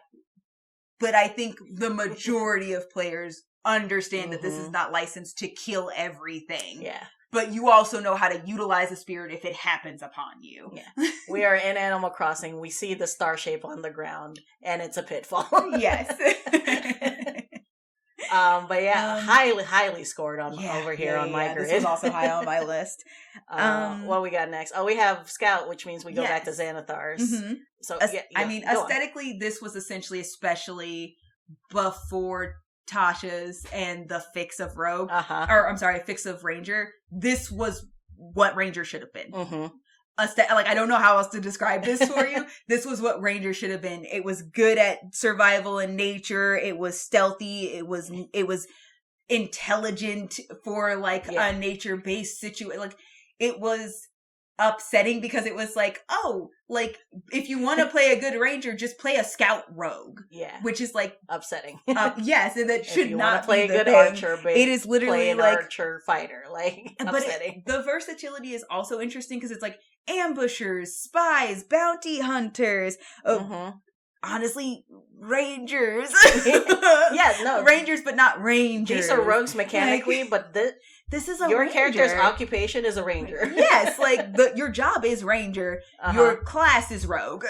Yeah. This was great for like an elf aesthetic. This is great for like a shifter aesthetic. Like this was what you would mostly expect people to pick if you were like, this is your nature boy. When I wanted to make a Ranger, this is what I wanted, but you put it in the Rogue subclass instead. Yeah. A lot of classes have like an X boy, like, for example, a lot of classes have like that Death boy, which we just covered here. There's like Death and Grave Domain clerics. There's like a Death monk subclass. Way the Long Death. There was, like we said, like I mentioned when we were talking about it, College of Souls, Bard, like, yes, everybody. So as far as rogues, this is their nature boy. Yep. And there's the nature boys in paladins, in clerics, in barbarian. Before we even get into it, like, let me just out the gate, because I am your druid chow. I gave this 5s across the board. That's fair. I actually gave this a 4-3-3. Hey, I'll freaking take it. I mean, it's good. It's very, I think, mechanically very good. Part of me was like, but it should have been Ranger. And you couldn't let it go. Like, I witnessed it was me what being happened salty here. for the Ranger That's class. Fair. That's fair. But yeah, my notes aren't like amazing. I was just like, love. But let's get into it. Third level, you get Skirmisher. You're difficult to pin down during a fight, so you can move up to half your speed as a reaction when an enemy ends its turn within 5 feet of you. So you can book it. Yes. That movement does not provoke any opportunity attacks. Yes, which is why mechanics was very high. Part of the reason why mechanics was very high. Also at third level, you get Survivalist, which is just so Ranger. Yep. You gain proficiency in the nature and survivor skills if you don't already have them. And when you already have so many proficiencies as a fucking rogue, it's like, just take 2 more. It's some free shit. Your proficiency bonus is doubled for any ability check you make that uses those. So you gave them expertise on top. Yeah. You gave them 2 extras and then expertise. Here's 2 free expertise at third level for you. Because fuck Rangers, that's why. At 9th level, your walking speed increases by 10. If you have a climbing or swimming speed, it also goes up. I'm not sure whether or not this came out before Aarakocra came out, but I would imagine it would also apply to flying speed. I don't know. Talk to your DM, but I don't see why not. I will say this is part of the reason that I dropped this down past, like, under a 5, because it was like, you could have given them a climbing or a swimming speed. It didn't have to be both. They could pick one, but you could have given them, and that would have just taken it an extra step further, I think, because it's like, an extra 10 is great, but it only affecting climbing or swimming if you already have them, which is rare, honestly, unless you pick a very specific race. Yeah. It was just like, aw. Yeah, that's fair. Yeah. That's a valid critique. I'm not dropping my 5, but no, I absolutely see where you're coming from. For sure. Okay. Moving on to 13th level, you get Ambush Master. You have advantage on initiative rolls. Which is fucking stupid. I love it. Stupid. Yes, I also love that.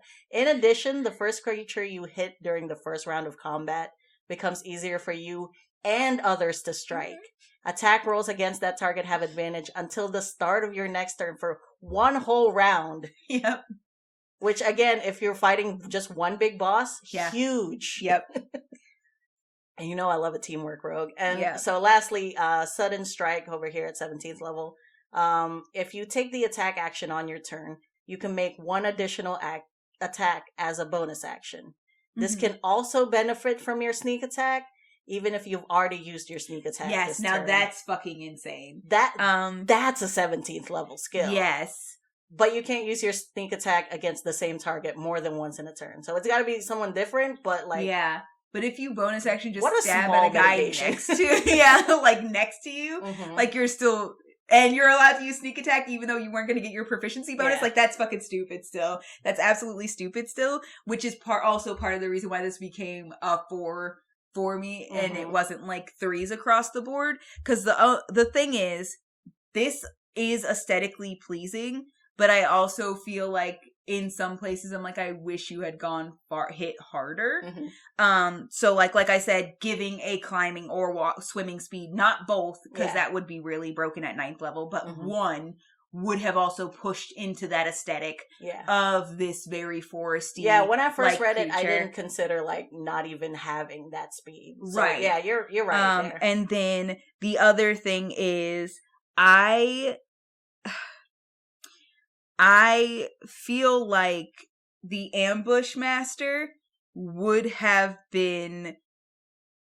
isn't as beefy as some of the other 13th level. It should have been more of a 9th level. Thanks. Yes. Yeah. Like I feel like that would have hit harder for 9th level than what we already got. And then something else at 13th level and then hit them with that 17th level. And this would have been a solid 5 mechanically for me. But giving them the ability to use sneak attack twice, fucking stupid. And then giving them extra skills, expertise, 3rd level, fucking stupid.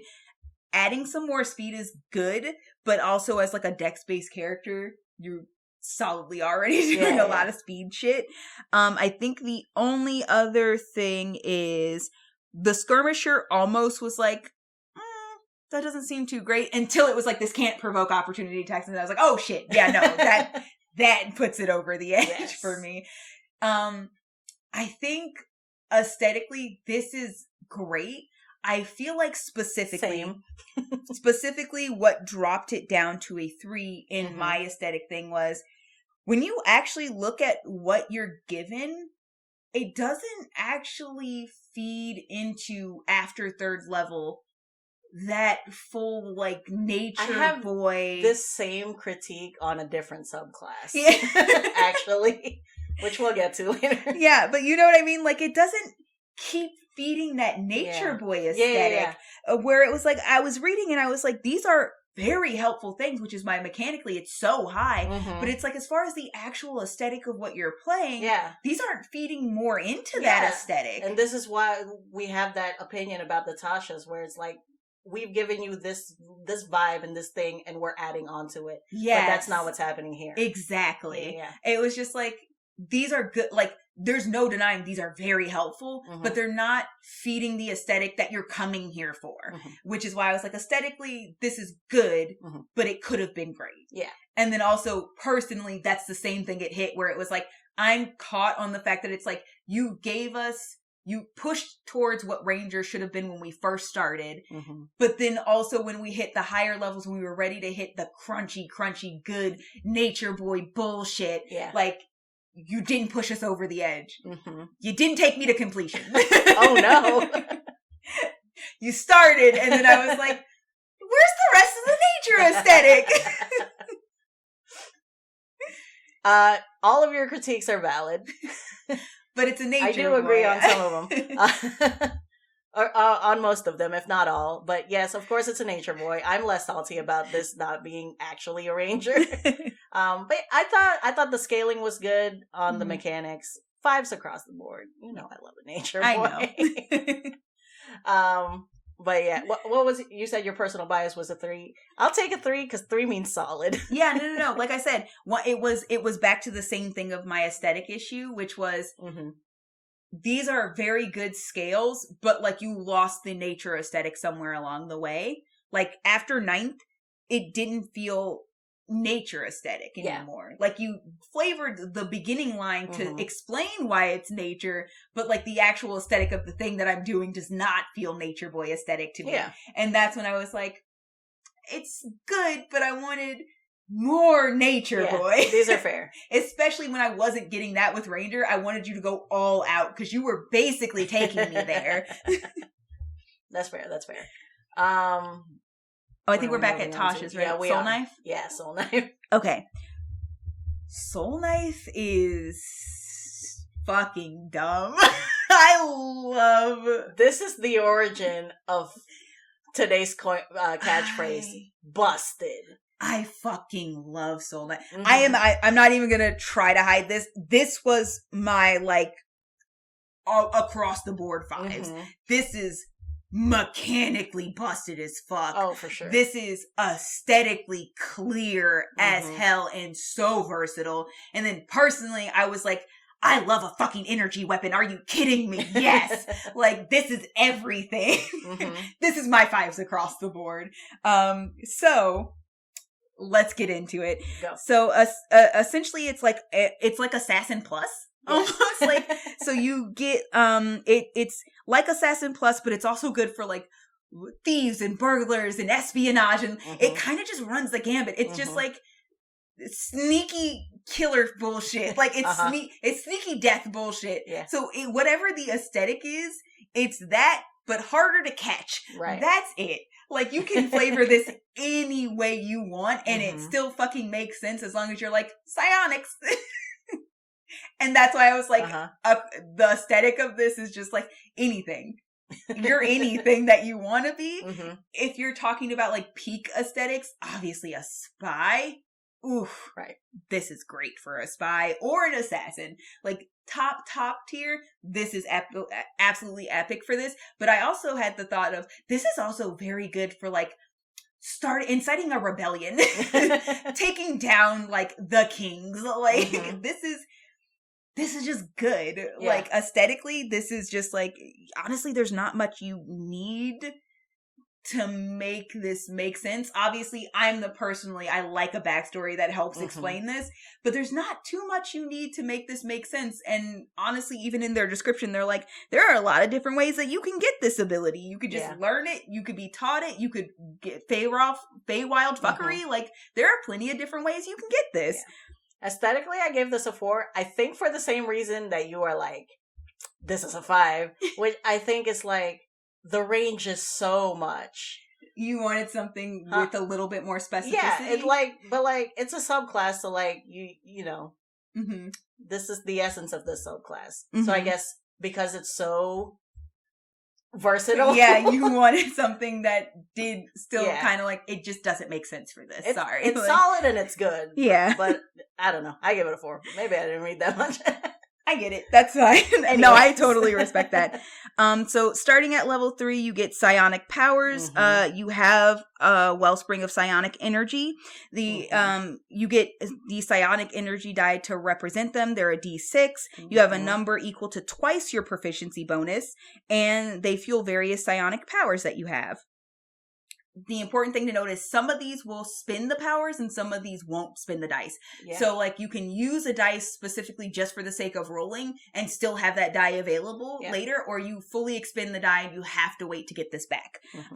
So you have to pay attention to what specifically the power says in order to know which way that goes. But off the gate, like, here is your thing. Yes. We're gonna build on this thing. Like we've said, Tasha's did so good. Yep. And then you get your expended die back after you finish a short or long rest. Yeah. Which is, once you start getting into what they do, that's fucking broken as shit already. Once you get certain levels in your class, you get the die gets higher. So at 5th, you get a D8, which is stupid because that's only 2 levels later. Yeah. And then at 11th, because they calm down a little bit, you get the D10, and then at 17th, you get the D12. Crazy. So right off the bat, the things that you get for that die are Cybolstered Knack, which, when your non-psionic training fails you, your psionic power can help. If you fail an ability check using a skill or tool with which you have proficiency, you can roll 1 psionic energy die and add the number rolled to the check, potentially turning the failure into a success. You expend the die only if the roll succeeds. So it's just, if it fails anyway. It's a win-win. you're not losing anything. And then you also get psionic or psychic whispers. You establish telepathic communication between yourself and others. Perfect for quiet infiltration. As an action, choose one or more creatures you can see up to a number of creatures equal to your proficiency bonus, and then roll 1 psionic energy die for a number of hours equal to the number rolled. So immediately you have the ability to do this for up to 6 hours. At 3rd level, you have telepathy? For possibly 6 hours. Broken. Absolutely broken. And you can speak telepathically with each other. You can receive and send messages. The big drawback of that is you have to be within a mile of each other, but a mile is still ridiculous amounts of space that you can do this in. If you're following the age rule of don't split the party, like you're never not right. It's like, okay, sure, a mile, my big weakness. At 3rd level, you don't even have to speak the same language for this to work because it's fucking telepathy. So you just get each other. Dude. This is the kicker. The first time you use this power after each long rest, you do not expend the psionic energy die. If you have to do it more than once, then you're expending a die to do so. But that means when you wake up in the fucking morning, you can turn on to telepathy for free for whatever number of hours, and then if you need it later in the day, you can expend the die to get it again. This is 3rd level, right? This blows the message cantrip out of the water. It's fucking stupid. Like, could you imagine being somebody who's like, oh, well, I have message, and they're like, that's cute. Yeah, and I have telepathy. Like, fuck. That's not even the only thing you get at 3rd level, because so those are 2 your psionic energy die options. Yeah. And then you get psychic blades also, which means you can manifest your psionic power into shimmering blades of psychic energy. This is why it hit a 5 for me, because this is... Ooh, I love a good psychic. I love a shimmering energy blade. Whenever you take an attack action, you manifest the psychic blade from your free hand and make an attack with the blade. The blade is finesse and thrown properties, normal range of 60 feet with no long range, so it's not too fucking crazy. So it's not too fucking crazy, quotations. And then on a hit, it deals psychic damage equal to 1d6 plus the ability modifier you used for the attack roll. So when you have a dumb dex rogue with a finesse weapon, you're already adding your proficiency bonus. Then you also get the fucking sneak attack on top of that. And then after you attack with the blade, you can make a melee or ranged attack with a second psionic blade as a bonus action on the same turn. Another attack at 3rd level? Provided your other hand is free to create it.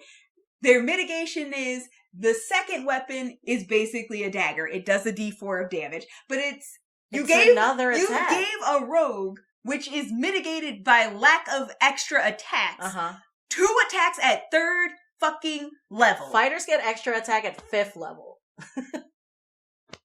I mean, come on. They pulled no punches here. No, they were not fucking playing here. Also, I did not remember to mention this because it's a part of like the flavor of it. The blade doesn't leave a mark. Whether it hits or misses, it immediately vanishes and it leaves no mark on its target, even if it deals damage. That's some like charmed shit.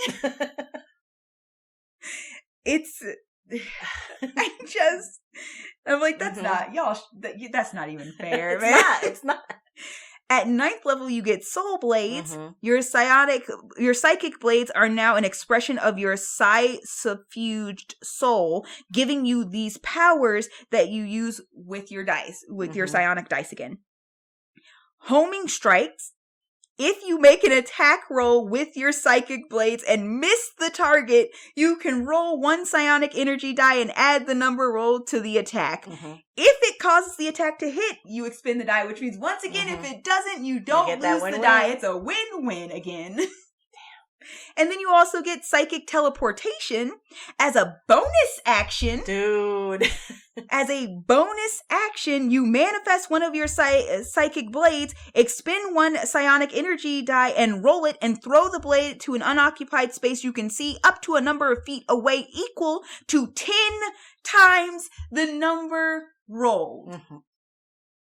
Up to 60 feet away. No, I'm sorry, because I think these actually go up. Here. No. Yeah. By the time you're at 9th level, it's not even only 60 feet away. It's because at 5th level, it's 80 feet. Yeah. It's 80 feet, up to 80 feet away. And then which is more than a full dash on your standard creature. You then teleport to that space and the blade vanishes. Leaving no trace. 13th level, you get Psychic Veil. You can weave a veil of psychic static to mask yourself. As an action, you magically become invisible along with anything that you're wearing or carrying for 1 hour or until you dismiss this effect with no action required. The invisibility ends early, like a normal invisibility, after you deal damage to a creature or you force the creature to make a saving throw.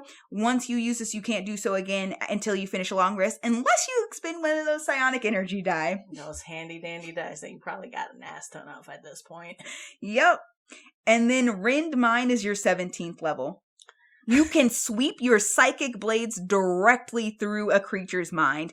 When you use your psychic blades to deal sneak attack damage to a creature, you can force this target to make a wisdom saving throw. If the target fails, it is stunned for a minute. That's a boss killer. The stunned target can repeat the saving throw at the end of each of its turn, ending the effect on itself if it succeeds. Once you use the feature, you can't do so again until you finish a long rest, unless you decide to expend. Now, they did mitigate this a little bit by saying you have to spend 3 of those die. Yeah. But, like, you're at 17th But you're level. at 17th level, so you have enough to expend 3 and do What is it, again. double your proficiency bonus? So at 17th level, you probably have, I want to say, +4. No, shoot. I want to say +5 or +6, so you have 10 to 12 of these things. Yeah, you will expend fucking, like, you're gonna fucking expend 6. Proficiency bonus is +6. You have 12. Yeah. You're gonna spend the 3. Yeah. You're always gonna spend 3. It's only a quarter of your pool. Right. Like, you're gonna spend 3. Yeah, because the stun condition is so debilitating. Helpful. It is so helpful to the you whole said helpful, and me as a DM, so debilitating. Yeah. Yeah. 2 sides, same coin. Same thing. So yes, this obvious. I mean, I don't know anybody who would be like, no, mechanically, this is not a 5. It's absolutely stupid, a 5. Fucking strong. Stupid strong. There's nothing else to say. There was no reason for them to go this high. I was reading this and I was like, I'm a player. This would benefit me to no end. But even I was like, wow, this is broken. I became upset reading this. I was like, wow, this is fucking broken. Yes. I want to play one. I'm sure you do. What was your personal bias? My personal bias was a solid. I think I said this was my 5 across the board. I think my personal bias is probably closer to a 4. Like, my excitement about how stupid broken this is what leans me towards a 5.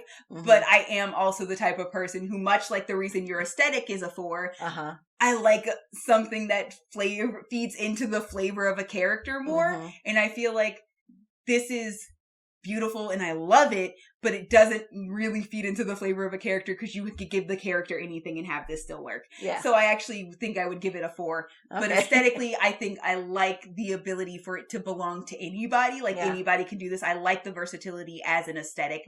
I think the fact that they're psionic powers means you have to find something that kind of makes sense for that. So you have to flavor in some like Feywild or training or like some weird mind fuckery happening to you to make this really be like no. Or you were born with this and you just constantly have been struggling with this until somebody, a very Jedi child type of situation. But it is, I like having something that very clearly said, this makes perfect sense for this character. Okay. Don't be offended. This one doesn't that well. Don't be offended. I came at this from my DM boots. Oh, yeah. So I gave, personal bias, I gave this a 2. I was like, this is far too dangerous. This is like, people could, I don't know if I'm using it right, because it's a new term to me, but are you familiar with the term cheesing? Yeah. This is like, I trust a handful of people with this. I know that's fair. It's broken as hell. It's busted out the wazoo. Yeah, no, I get it. As a player, because I don't DM, this was so scary to read. This was very pleasing to me because I'm a forever player. But I absolutely understand. But imagine, if you will, I distinctly remember Hubby Dim also being like, "This is fucking stupid," and I was like, "I love it." I'm not mad about it. It worries me and it scares me. Yeah, no, that's fair. That's super. But fair. also, I also take into consideration, how would someone else at the table? How would this make someone else at the table feel? Yeah, being the same level as this, like, yeah. So there's also that. But like, if you're just nitty gritty, you're playing that crunchy campaign, you're murder hoboing it up and like, fucking go in. You deserve it, own it. But like, this is a very dangerous class. Yeah, I could see that. Yeah. But yeah, I respect it. Yeah.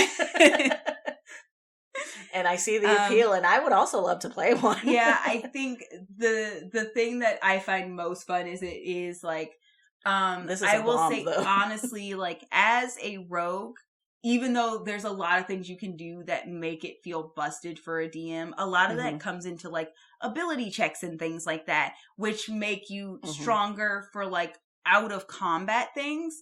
I will say, realistically, as a rogue, there hits a point where, unless I'm dealing sneak attack damage, playing with higher level beef and lit is like, I'm not doing a lot. Oh yeah? I'm not contributing an amazing amount unless I have been set up to be able to be sneaky. Because like, realistically, throughout the course of our campaign, there were very few times where I was able to sneak into a situation. Right. We were very head-on attack, which for a rogue is not prime. It's not helpful to me. So like, having the ability, thinking in the sense of like, I cannot tell you the amount of times it would have been very helpful to be able to get away from a situation without taking an opportunity attack. Or like being able to hit just one more time just to get a nice boost up and feel like I'm on par with the other damage that's happening here. I cannot tell you how satisfying reading this fucking class was. Yeah. The teleportation is stupid, boss. Because goddamn, our rogue squishy. Being able to get the fuck out is so important. Fair. Being a halfling rogue and having the shittiest run speed and being able to teleport out and help yourself get out farther, so fucking important. But then on top of that, there is something very aesthetically pleasing of being like a silent killer. Yeah, and the way that like Assassin wasn't leaving no ready trace to be, if that makes sense. Because Tasha's is our newest one, and PHB was like the first one. So yeah, the story is told. And also just like, again, DM perspective, that third level telepathy. No, that's crazy, fucking ridiculous. That's upsetting. And like that one, I was like, okay, yeah, like this is busted. Especially because it's like, you know how like DMs are like, you can't like try to strategize in the middle of a fight because then the enemy will hear you. And you're like, I have telepathy. I sure can, though. I sure can. It's like, fuck you. Yeah. It is a weapon. I respect it, but it's so dangerous. I feel that. I think I wrote that one down as my favorite, but it is a close. It was a close fight between that one and actually I think the next one. I wouldn't want to play it though. Yeah, I think actually the next one on my list, purely for the aesthetic purposes of this one, is this? No, I don't think this one's Tasha's. Swashbuckler. It's Xanathar's. So yeah, go ahead with the aesthetic on that one. I mean, Swashbuckler is a pirate. Yes, it's full pirate sailor. That's exactly what it sounds like. Yep. A classic roguish, rakish, kind of grimy 5 o'clock shadow. Like it is. It's a classic rogue aesthetic. Sailor Boy. Yeah. Classic. Buckling swashes. Fancy duelist. Yeah. What did I give on the aesthetic? I gave it a 5 on the aesthetic. It's so easy. It's so recognizable. It's, like you said, classic. Yeah. Oh, this one was my 4 across the board. Okay. Solidly above average everywhere. Love it. All right, let's get into it. 3rd level, we got fancy footwork. We already love the flavor of the title. During your turn, if you make a melee attack against a creature, that creature can't make opportunity attacks against you for the rest of your turn. So fucking good. Just go. Just run away. And then also at 3rd level, you get rakish audacity. Let me see. You give yourself a bonus to your initiative rolls equal to your charisma modifier. Which is, I love things that change up initiative. Because they're so few and far in between. Yeah. That like when you get that little bonus. Feels so good. Anyways, you also gain an additional way to use your sneak attack. You don't need advantage on the attack roll to use your sneak attack against a creature if you are within 5 feet of it. No other creatures are within 5 feet of it, and you don't have disadvantage on the attack roll. Yep. So basically, if you're alone with somebody, you can apply sneak attack. Which very so much lends helpful. To the flavor of this. Yeah. Is also so fucking helpful. Yes, because as far as I've noticed, when while Sunny's playing a rogue, she is usually on the other side of the map dealing with some other bullshit. So I get that. At 9th level, you get Panache. Your charm becomes extraordinarily beguiling. As an action, you can make a persuasion check contested by a creature's insight check. They have to be able to hear you, and you guys must share language. If you succeed on the check and the creature is hostile to you, it has disadvantage on attack rolls against targets other than you, and you can't make opportunity attacks against they can't make opportunity attacks against targets other than you. This effect lasts for a minute until one of your companions attacks the target or affects it with a spell, or until you and the target are more than 60 feet apart. If you succeed on the check and the creature isn't hostile to you, it is charmed by you for 1 minute. While charmed, it regards you as a friendly acquaintance. This effect ends immediately if anybody hurts it. What I wrote down as a summary for this is a taunt. Yeah, it is. It's a taunt or it's flirting. It's one or the other. Yeah, which sometimes is the same thing. Yep. And then at 13th level, we get Elegant Maneuver. You can use your bonus action on your turn to gain advantage on your next acrobatics or athletics check you make during the same turn. Just very simple. And then lastly, we get Master Duelist at 17th level. Your Mastery of the Blade lets you turn failure into success in combat. If you miss with an attack roll, you can roll it again with advantage. Once you do so, you can't use this feature again until you do a short or long rest. Yeah. A whole reroll with advantage. Yep. Which is pretty solid for a 17th level. It's not like groundbreaking, but it's solid. I think the one that took it underneath, like, ooh, this is really, really good. The 13th level, I think, is a bit disappointing. It's not a 13th level. Yeah, and like you have so many as a rogue. You have so many options for your bonus action that like it's sort of a risk to be able to use that for that thing. Yeah, not only that, but it's like you as a and situational. Yes, and as a rogue, you're probably already very high in either athletics or acrobatics. So I don't know. It just feels like, and at 13th level with whatever proficiency you have, and if you have expertise in either of those, it just feels wasted on the 13th level ability. Agreed. Yeah. So you remember when I was saying, I have that exact same critique where you were saying this nature boy isn't a nature boy as we go on. I felt like this pirate sailor boy isn't as pirate sailor boy as we go on. I think once you hit 13th and 17th, after Panache, you're losing it a little bit. And I like 17th is solid, but 13th is also disappointing, which kind of dipped it down, like, for me, just in general.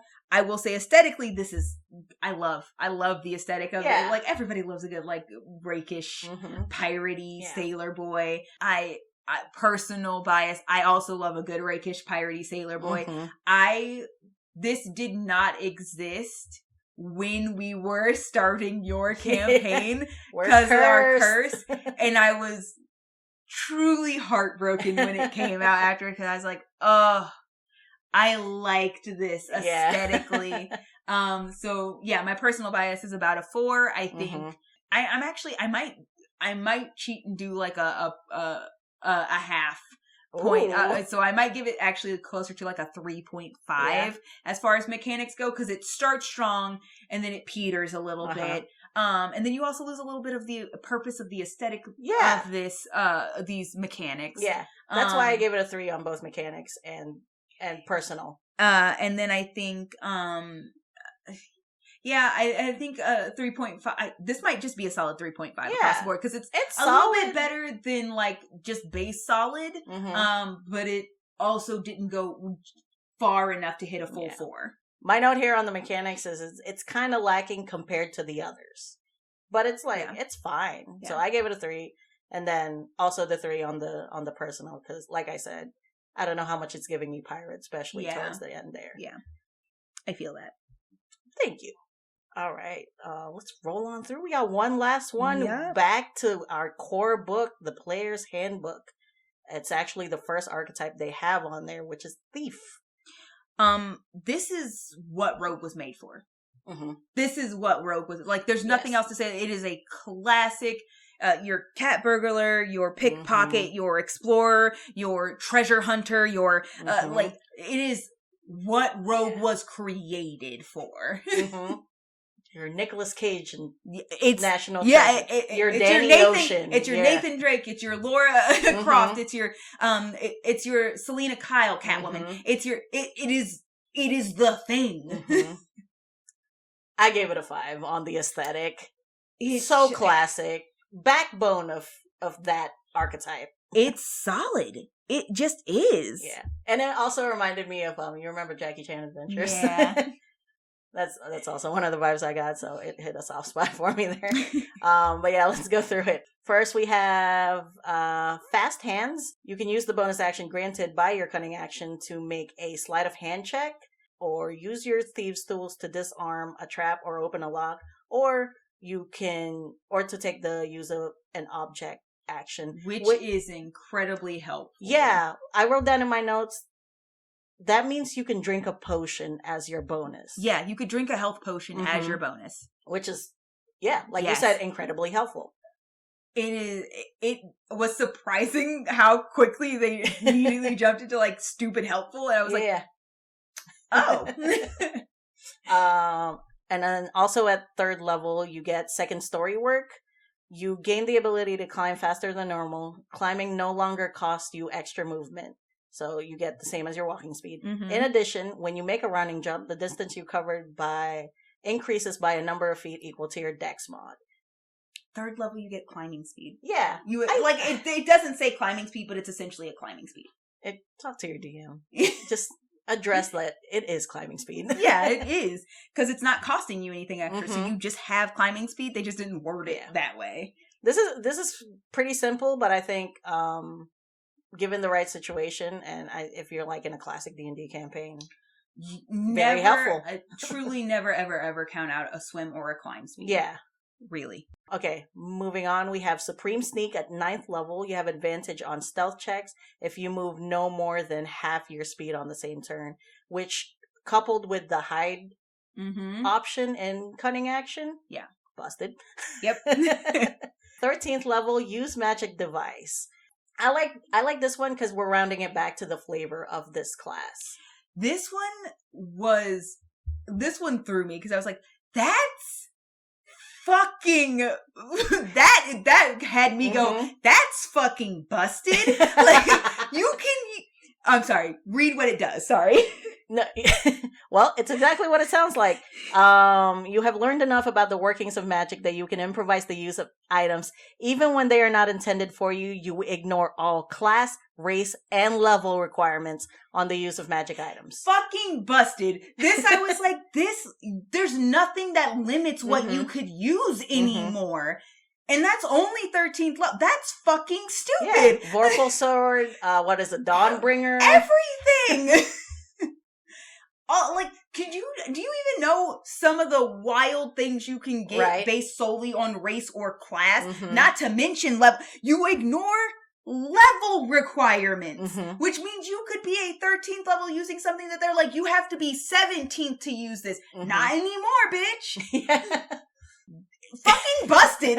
Because I've looked through so many of these magical items, I'm like, that is stupid. Ridiculous. And it was stupid before we got all these supplementary books and extra magic items. Now that we're where we are, extra fucking stupid.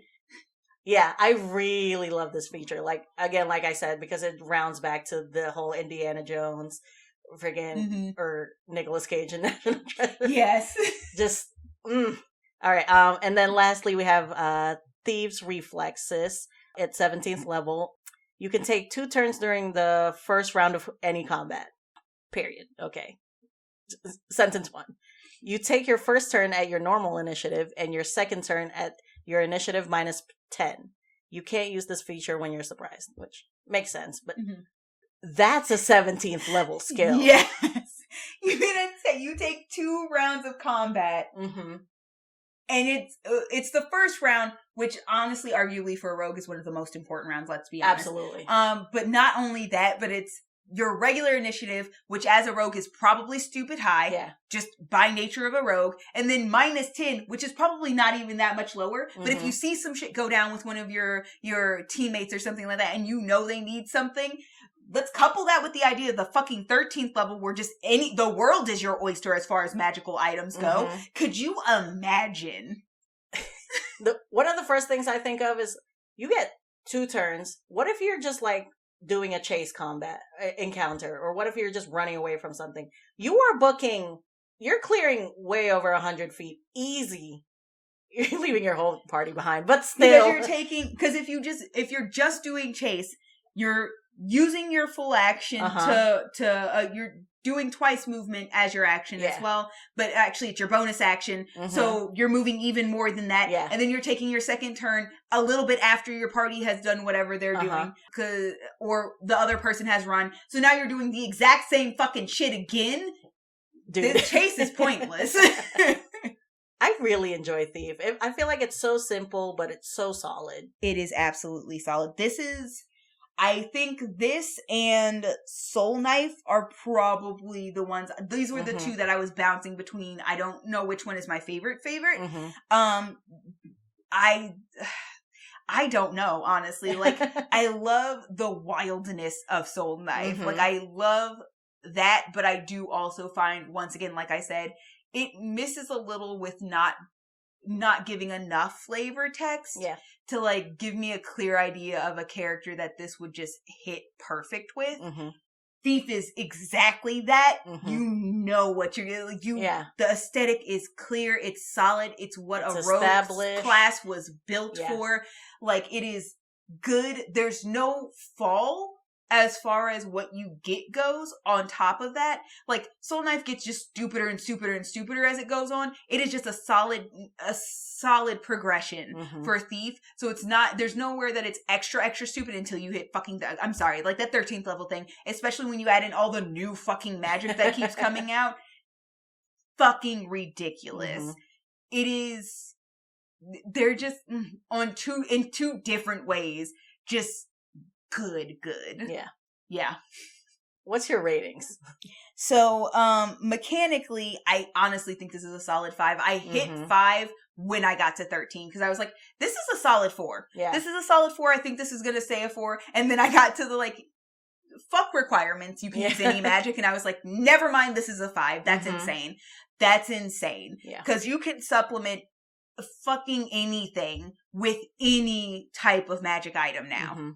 You just have to have access to it or fucking steal it from somebody. You're a damn thief. Like, and then aesthetically, also a solid 5. I actually think I would give it like a 4.5. It is classic. It's once again, it's not breaking any new ground, but like Thief is good enough, classic, solid, that it's like, it's more than a 4. Yeah. I don't think aesthetically it's perfect, but I think it is higher than just very good. This is an easy thing to hand somebody. Like, I have a clear idea of who my character going to be, and it's going to be the XYZ, and it's like, exactly, this is perfect for you. Exactly. And then honestly, personal bias, I love a good fucking thief. I love a Lara Croft. I love I love a national treasurer. I love a fucking Catwoman. I just 5.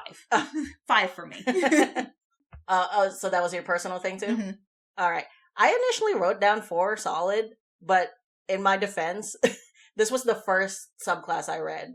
So like, now after having this whole talk, I think this is 5 across the board for me. This is one of the most so solid. It fucking solid. That's what it is. It's just good. It's just good. I would love to play a thief. Honestly, same. I'm telling you. The only one I truly was just across the board disappointed in was Inquisitive. Oh yeah? I just don't think they went where they needed to go with it, and it just really did not hit for me. That's fair. Which sucks. Because it would have been a lot of fun if it had, but yeah. I think we're in agreement with most things. Our biggest like rift was, I'm coming from this as like a forever player, and I'm coming from this as a DM. Yes, no, that's it. And like, when you explained it, I was like, no, I get why as a DM this would be something. I think when I'm looking at it in terms of like who I play with, which is our table, it's not something I worry about. When I look at it from something like me as a player using it, it's not something I worry about going too over the top with. I could see as a DM you thinking about it in terms of any and every table, this could easily be a problem. So I completely get where you're coming from. It's just the two sides of the coin where it's like, a player's like, for sure. Fun, power, cool things, interesting. And it's like a DM's like, I have to think of the fucking mechanics of this and how this works in a world. I really love this class. I mean, clearly you do, but for sure. I enjoyed doing the research for this.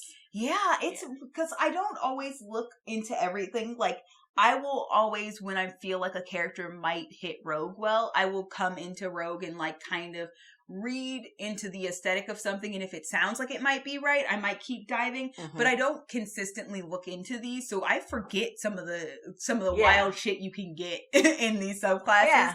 So rereading this was fun. And doing all the reading just made me excited to play. Oh man, some of these so busted. Yep. Hold on. Do I have a least favorite? I guess numbers wise. Numbers wise, it's either Sol Knife, just because I gave it that 2, which is the only 2 I have on this. But my 3 across the board was Mastermind. But maybe that's just personally like I don't have a lot of experience and am not very comfortable running more political intrigue things. That's fair. But that's something I'm working on, so maybe I'll warm up to it more. No, that's fair. But I get that. Definitely my top 2 was Nature Boy and Thief. And if I had to choose, of course, I'm going to pick Nature Boy because I am still your druid child. That's super fair. I think I was expecting to have a lot more hit and misses. Honestly, across the board, not very many misses. Like I said, for me, Inquisitive just didn't hit what I wanted it to be. And then to make it worse, when we were reading through Mastermind, I was like, these are just better versions of what you could have given me in Inquisitive, which just solidified just my 2s across the board for that one. That's fair. The only other one I gave a 2 is Arcane Trickster, and that's just because of my own personal, it's not my style. And but sometimes you want to play a rogue and not multi-class, but also do a little bit of spells. No, I totally get that. And I think, like I said, even when we were reading it, I was like, if I was playing this, I probably would have a lot of fun. Oh, yeah. It's so not fun. something that I immediately am drawn to, which is where I base my personal bias on. Yeah. Because, like, there are solidly some of these that I'm like, immediately, absolutely, I'm drawn to this. Mm-hmm. This one and Inquisitive were the two that I was like, nope, not immediately. Okay. I'd probably skim over these before other and then look at others more deeply. So, but yeah, most of these were 3 and up, honestly, across the board. So it's a lot of 3, 4s, and 5s. Did you have a number 1 or like a top 2 or 3? My top 2 was Soul Knife and Thief.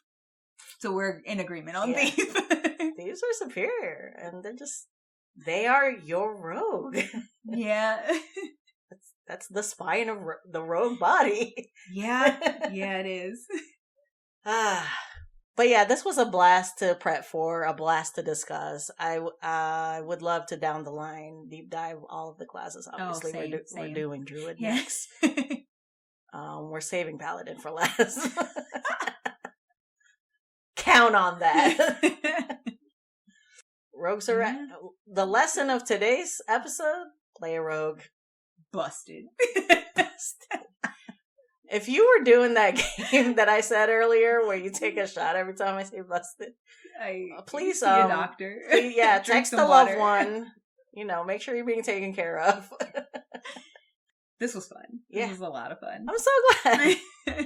Happy birthday! Thank you. So, I've completely forgotten everything we do here. No, if you like what you heard, this isn't our usual formula. We didn't say this up top, but this is a wild magic search. This is like a bonus episode. Our usual formula is Oreo makes a character and I draw it, and we dive deep into the backstory and the aesthetic and the vibe and all that good stuff. And it's a good time, but we sometimes do these bonus episodes where we talk about adjacent D&D stuff and do deep dives and read for homework and sometimes we do like build-up parties where we apply characters from other media and turn them into D&D characters, and it's just a good time. If you like what you heard, please rate us a good rating, preferably. Give us a comment or a review. Yep, that's what they're called. We are currently truly only word of mouth right now, so tell your friends. We would really appreciate it. If you guys want to reach out to us or see what we're up to and check out the art that I'm making for this, head on over to our Instagram at Rogue and Druid, and also over at our YouTube for the full reactions of when I finally reveal the full drawing to Oreo, Rogue and Druid podcast. Also on the Instagram, she's out here doing Sim Sundays, aesthetics, Hero Forge variations of our OCs over here. Please feel free to take anything you've heard here.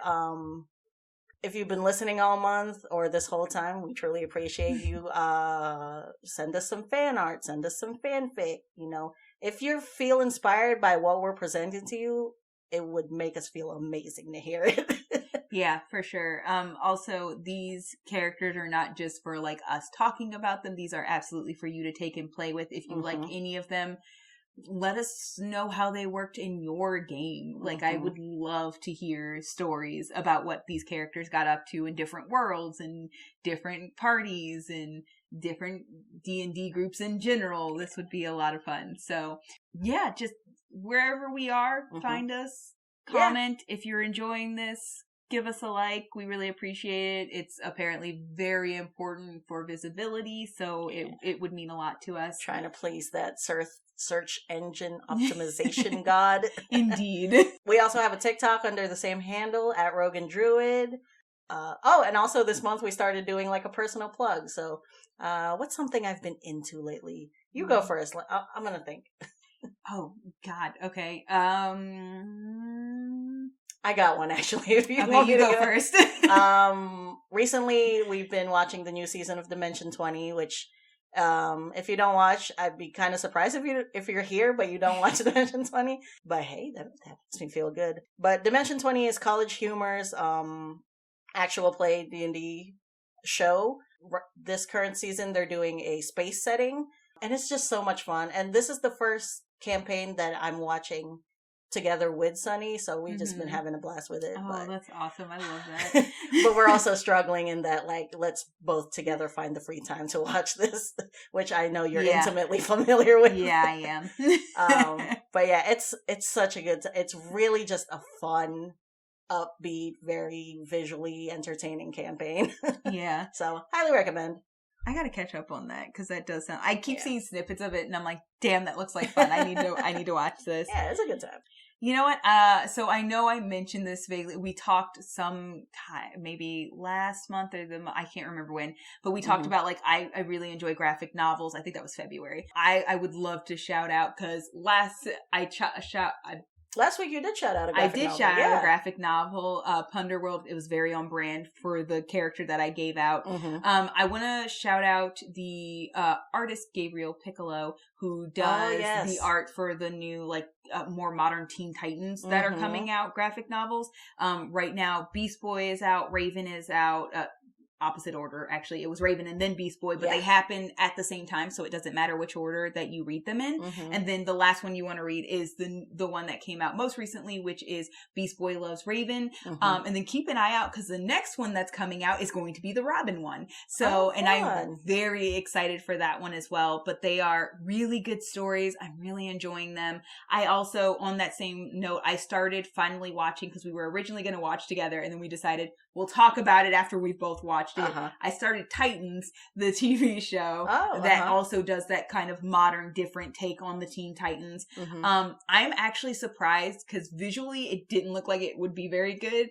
It's the live action one, right? Yeah, okay. I think most of the way, if not fully through the first. I'm most of the way through the first season. It is actually quite good. I do actually recommend it. I'm glad for you. Fun. So just a lot of Teen Titan themes staying right now, because I very much enjoy them in general. Raven and Beast Boy are one of my favorite, like, relationships, and both are actually very fun media for those. So I'm happy for you. I love being pleasantly surprised about something I have low expectations for. But yeah, go check those out. I think if you like us, you would also like our taste. Yeah. I also love when we shout out a specific person just out here doing the damn thing. So good job, Gabriel. So, all that being said, yes, I do think you guys would really enjoy our taste if you're already enjoying us, because it's kind of the same thing. You're ready for a new decade, Rogue. Ooh! I am your down to party with you while we do that, Druid. We have to spread hate first. Spread a little hate now. Fuck Electrum. Fuck Paladins. Fuck Andy Warhol. Easy. Bye, party. Bye, party.